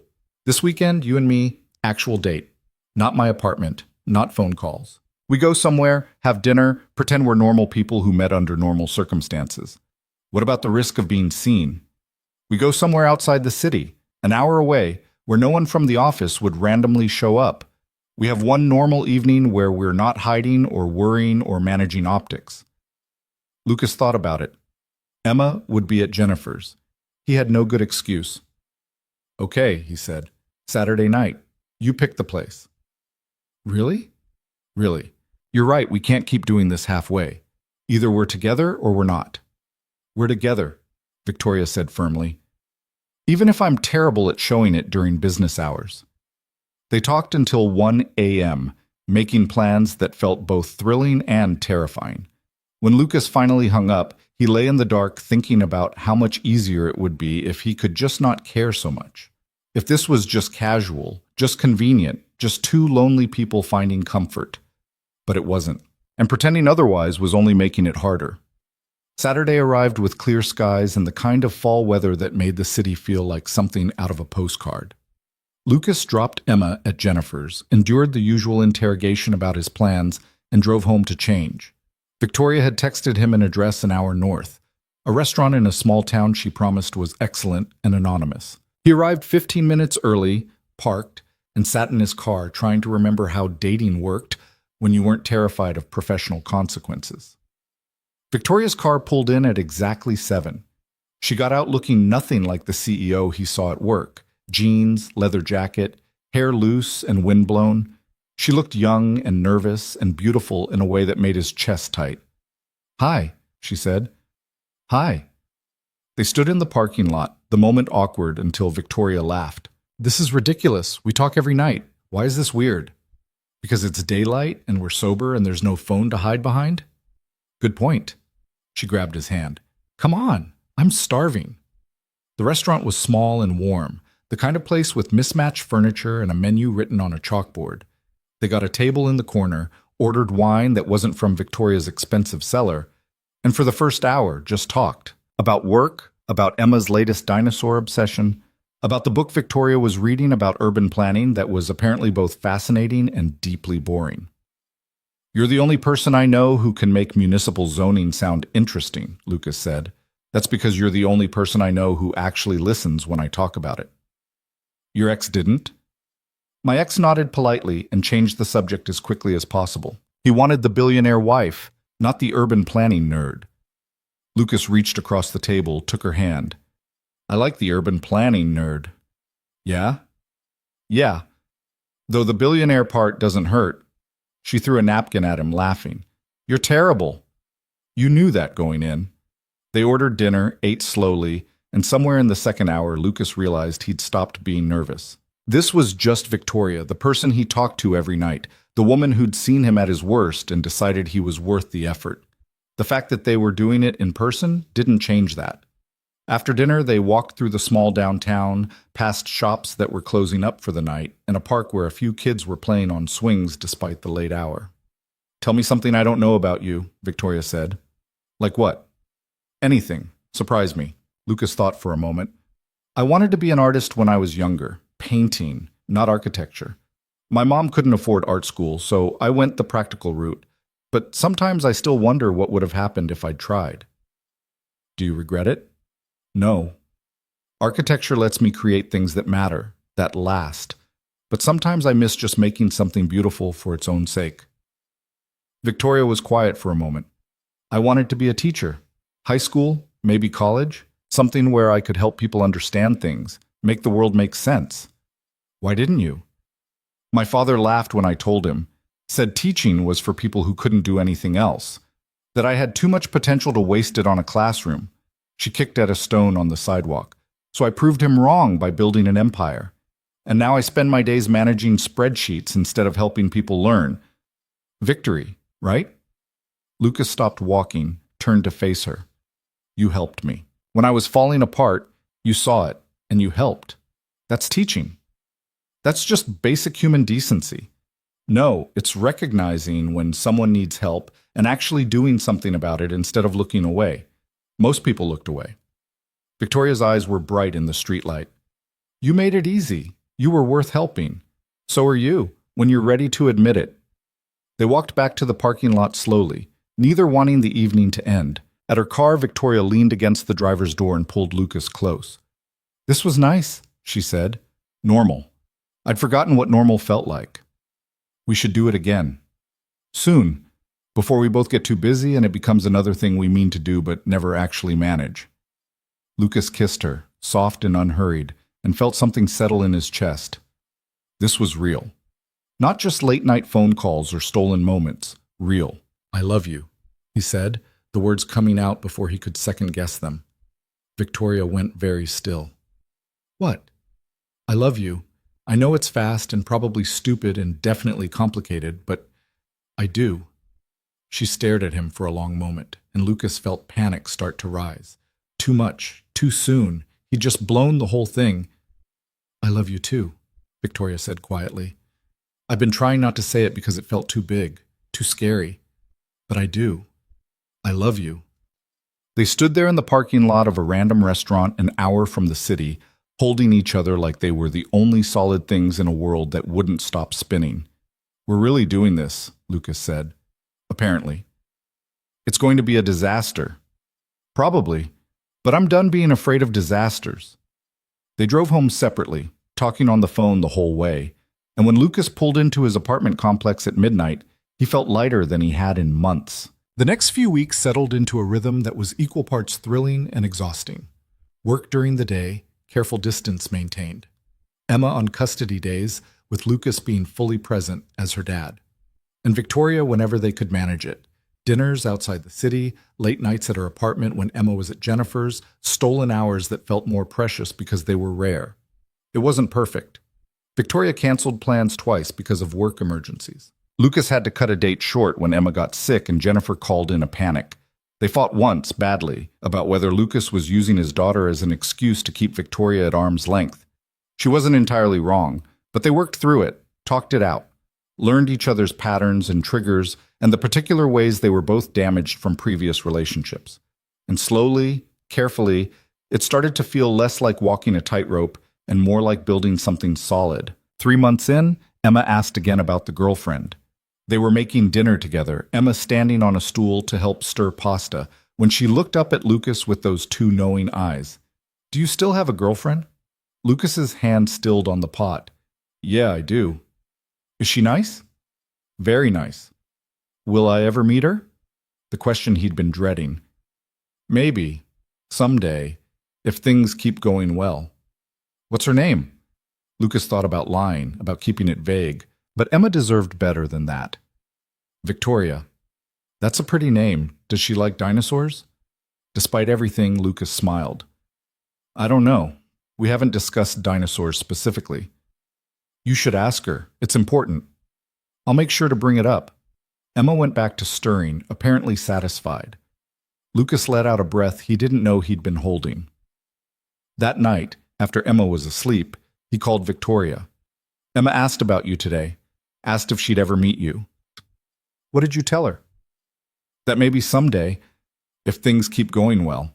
He paused. She also wants to know if you like dinosaurs. Victoria laughed. That's the vetting question? Apparently it's very important. Then yes, I like dinosaurs, velociraptors specifically. They were smart and worked in packs. Of course you'd pick the strategic ones. What can I say? I have a type. She was quiet for a moment. Do you want me to meet her? Is it too soon? Lucas thought about it. They'd been together 4 months, in whatever form that took. He loved Victoria. She loved him. Emma was his whole world. I want you to meet her, he said. I'm just terrified she won't like you, or you won't know how to talk to a 5-year-old, or it'll somehow make everything more complicated. It will definitely make things more complicated, but Lucas, if we're doing this, really doing this, she needs to know I exist, and I need to know the most important person in your life. Okay, let me think about timing. Maybe in a few weeks? Whenever you're ready. I'm not going anywhere. But life had other plans. 2 weeks later, Lucas got a call from his building manager. Water main break, 3rd floor, his apartment was flooded. He'd need to find somewhere else to stay for at least a week while they dealt with the damage. He stood in the hallway staring at his belongings, what he could salvage, and tried to figure out logistics. His mother's place was too small. A hotel for a week would destroy his budget. Jennifer would use it as ammunition about his unstable living situation. His phone rang. Victoria. I heard, she said without preamble. Diane's daughter lives in your building. Stay with me. Victoria. I have 3 empty bedrooms. You and Emma can take one. It's temporary, it's practical, and you won't have to scramble for hotels or impose on your mother. That's a terrible idea. We haven't even had her meet you yet, and now you want her to live with you? I want you to have somewhere to stay that doesn't stress you out. The rest we'll figure out. Lucas looked at the soggy box in his hands, at the chaos of his displaced life, and felt the same exhaustion he'd felt during the divorce, always one crisis away from collapse.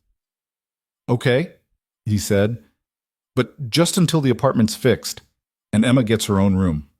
Deal. When can you get here? Give me 2 hours. He called Jennifer, explained the situation, braced for the fight. Instead, she sighed. Fine, but I want to know where she's staying. And Lucas, if this woman is going to be around Emma, I want to meet her first.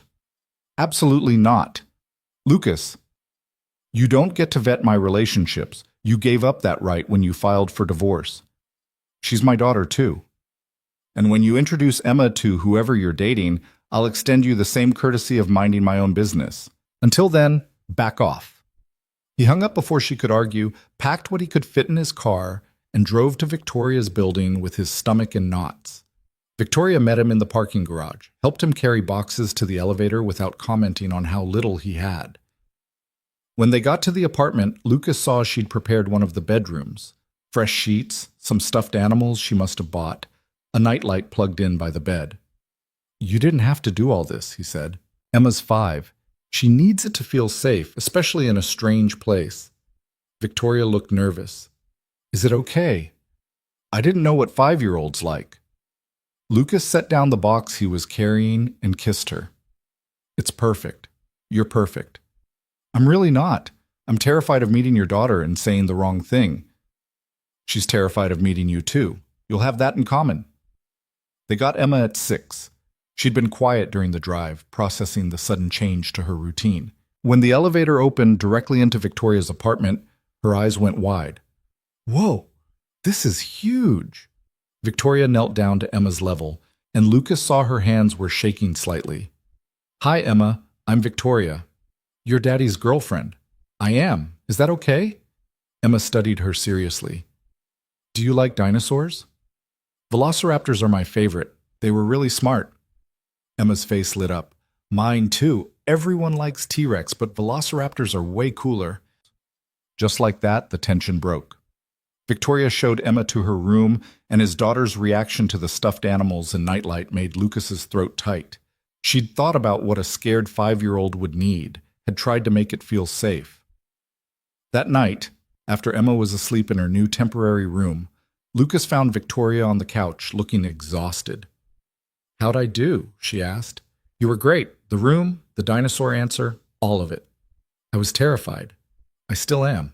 I've run board meetings with hostile investors and felt more confident than I did talking to your 5-year-old. Lucas sat next to her, pulled her close. "She liked you. That's what matters. What if I mess this up? What if I don't know how to be around kids? What if—" "Then we figure it out. Together. Like everything else." They sat in silence, the city lights filtering through the windows, both of them aware that something fundamental had just shifted. This wasn't just the two of them anymore. It was Lucas, Victoria, and Emma. A family, however temporary and imperfect. The week stretched into 2. The apartment repairs took longer than expected, and Lucas started to settle into Victoria's space in a way that felt both natural and terrifying. Emma adjusted faster than he'd expected, chattering to Victoria about school and dinosaurs and the friend who could do a cartwheel. Victoria, for her part, approached parenting with the same intensity she brought to work. She researched age-appropriate meals, bought children's books about science and space, and listened to Emma's rambling stories with genuine interest. "You're good at this," Lucas said one night after Emma was asleep. "I'm faking it.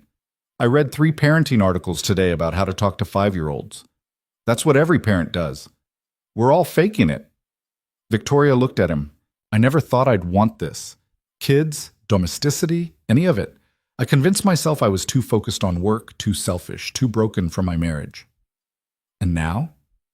Now I'm sitting in my apartment with your daughter asleep in the next room, and it feels more right than anything in my life has felt in years." She paused. "Is that crazy?" "If it is, we're both crazy." But not everyone was happy about the new arrangement. Jennifer found out through Emma's excited chatter during a phone call and showed up at Victoria's building unannounced on a Saturday morning. Marcus, the doorman, called up. "Mr. Grant? There's a Jennifer Grant here to see you. Should I send her up?" Lucas's stomach dropped. "Give me 5 minutes. Then send her up." He found Victoria making coffee in the kitchen, Emma at the table coloring. "My ex is on her way up." Victoria's expression went carefully neutral. "Okay, do you want me to leave?" "No, this is your home. She doesn't get to dictate that." The elevator chimed. Jennifer stepped out, taking in the massive apartment with obvious shock. Then her eyes landed on Victoria. "So you're the girlfriend?" Victoria extended her hand. "Victoria Hale. And you're Jennifer." Jennifer ignored the handshake. "I want to talk to Lucas, alone." "Mommy!" Emma ran over, oblivious to the tension. "Look at the picture I made!" Jennifer hugged her daughter, but her eyes stayed on Victoria. "Emma, baby, go to your room for a minute." "But now, Emma." Emma looked at Lucas, confused. He nodded. "It's okay, monster. Just for a few minutes." After Emma left, Jennifer turned on him. "Are you kidding me? You're living with her? You haven't even been divorced a year and you're playing house with some random woman?" "She's not random, and we're here temporarily because my apartment flooded. Not that it's your business." "It is my business when my daughter is involved," Victoria spoke up, her voice calm. "I understand you're concerned, but I care about Lucas and I would never do anything to harm Emma." "You don't even know her. You're what, the rich boss he's sleeping with?" Jennifer, Lucas started, but Victoria held up a hand. "You're right. I don't know Emma well, but I'm trying to. And I'm not asking to replace you. I'm just asking for a chance to be part of Lucas's life, which means being kind to his daughter." Jennifer laughed bitterly. "This is insane. You two barely know each other. Give it 6 months and it'll fall apart, and Emma will be the one who gets hurt." "That's enough," Lucas said, voice hard. "You need to leave. Lucas, leave, now, before I call security." Jennifer stared at him, and he saw the moment she realized he meant it. She grabbed her purse, headed for the elevator, then turned back. "You're making a mistake. Both of you." After she left, Victoria sat down heavily on the couch. "That went well?" "I'm sorry, she had no right. She's scared. You moved on, and she didn't expect that. I get it." Victoria looked at him. "But she's not wrong about one thing. If this falls apart, Emma will be caught in the middle. So we don't let it fall apart. It's not that simple." "It is exactly that simple. We choose each other every day." even when it's hard. Victoria was quiet for a long moment. Then, what if I'm not enough? What if you wake up one day and realize you want someone who understands parenting better, who fits into your life more easily, who doesn't come with all this baggage? Lucas sat next to her, took her hands. What if you wake up and realize you want someone who doesn't have a kid and an ex-wife who shows up uninvited? Someone who can travel with you and work late without worrying about custody schedules? That's different. It's exactly the same. We're both terrified we're not enough. But the only way this fails is if we let that fear win. Emma appeared in the doorway, uncertain. Is Mommy gone? Yeah, monster, she's gone. Emma came over, climbed into Lucas's lap. Was she mad at Victoria? She was upset, but it's okay. I like Victoria. She's nice, and she knows about velociraptors. Victoria smiled, but it was strained. I like you too, Emma. That night, after Emma was asleep, Victoria told Lucas she'd made a decision. I'm stepping down, she said. Lucas looked up from his laptop. What? From the company. Not right away. I need to find a replacement, transition leadership. But in 6 months, I'm done. Victoria, you can't. This is your whole life. Exactly. My whole life has been that company. Building it, growing it, proving I could. And I did. It's successful. It's profitable. It's everything I wanted it to be. She sat next to him. But it's not enough anymore. I don't want to be the CEO who eats dinner at her desk and hides in coat checks at galas. I want to be the person who has dinner with you and Emma, who takes weekends off, who builds something new that doesn't require sacrificing everything personal. Are you sure? Because if this is about us, about making things easier, it's about me, about choosing what I want my life to look like instead of just accepting what it became. She took his hand. I love that company, but I love you more. And I want to see what life looks like when I'm not trying to prove anything to anyone. Lucas felt his throat tighten. What will you do? I don't know yet. Maybe teaching. Finally do what I wanted when I was younger. Maybe start something smaller, more focused on sustainable design. Maybe take 6 months and just breathe. She smiled. Figure it out as I go. That's terrifying. I know, but I'm doing it anyway. 3 months later, Victoria made the announcement. The tech news went crazy. Billionaire CEO stepping down at 31, citing desire for new challenges and personal growth. Speculation ran rampant about health issues, company problems, secret scandals. The truth was simpler and somehow more radical. She was choosing something else. Lucas's apartment was finally repaired, but they'd stopped pretending he and Emma were moving back. They'd settled into Victoria's place, into a routine that worked even when it was chaotic. Emma had her own room, decorated with dinosaur posters and the bookshelf Lucas built. Victoria had converted one of the spare bedrooms into an office where she could work on whatever came next. And Lucas had finally stopped waiting for it all to fall apart. On Victoria's last official day as CEO, Lucas took her to dinner at the restaurant where they'd had their first real date. She looked different now, less armored, more present, like she'd finally stopped performing and started living. How does it feel? He asked.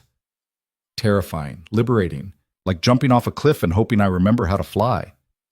Any regrets? Not yet. Ask me again in 6 months when I'm unemployed and questioning all my life choices. Lucas raised his glass. To questionable life choices. Victoria laughed, clinked her glass against his. And to whatever comes next.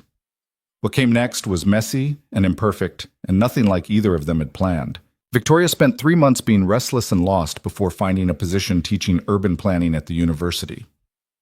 Lucas got promoted to senior designer, working on projects that finally felt meaningful. Emma started first grade and developed an obsession with space that replaced the dinosaur phase. Jennifer eventually calmed down, especially after she started dating someone and realized she didn't actually want Lucas back. She just hadn't wanted him to move on first. They worked out a more flexible custody arrangement that acknowledged Emma's life was now split between 2 homes, both of which loved her. A year after Victoria stepped down, Lucas found her on the apartment balcony at midnight, looking out at the city. Can't sleep? He asked. Just thinking about how different everything is from where I thought I'd be. Good different or bad different? She turned, smiled at him.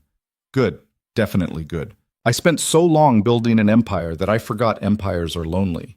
This, you, Emma, teaching kids who actually want to learn, this is better. Lucas wrapped his arms around her. I love you. I love you too, even though you leave your socks everywhere and drink the last of the coffee without making more. You work until 2 a.m. and reorganize my tools without asking. We're a disaster. We really are.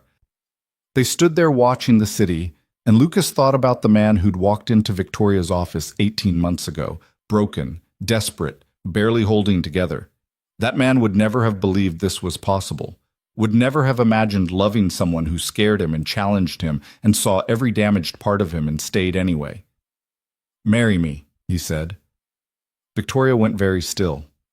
What? Marry me. Not because it makes sense or because it's the next logical step. Marry me because I want to spend the rest of my life being a disaster with you. She turned in his arms, eyes bright with tears. That's the worst proposal I've ever heard. I know. I'll do better next time. There better not be a next time. She kissed him. Yes. Obviously, yes. They got married 6 months later in a ceremony so small it barely counted. Just Emma, Lucas's mother, a judge, and a restaurant afterward where Emma gave a speech about how Victoria was now her bonus mom and could she please get a little sister, preferably one who also liked dinosaurs. We'll see, Victoria said, and Lucas caught her eye across the table and saw the possibility there. Not now, maybe not for years, but someday. Another chance to build a family, this time on purpose. 2 years after the wedding, Victoria launched a new firm, small, focused on sustainable, affordable housing. Everything her first company wasn't. Lucas joined her as a partner, bringing his bridge designs and impractical dreams. They hired slowly, built carefully, chose projects that mattered over projects that paid. It was harder than working for a massive corporation. The pay was worse, the hours longer, the stress different but no less intense. But they were building something together, something that felt like theirs. Emma adjusted to having 2 little siblings, twins, because of course Victoria would overachieve even at pregnancy, and declared herself the best big sister in the history of sisters. She was 8 now, too smart for her own good, and had Lucas's eyes and Victoria's stubborn refusal to accept easy answers. On a Friday evening, 3 years into the new firm, Lucas found Victoria in their home office, staring at blueprints with the same intensity she'd once brought to billion-dollar deals. Come to bed, he said. In a minute. I'm trying to figure out the foundation approach for the Riverside project.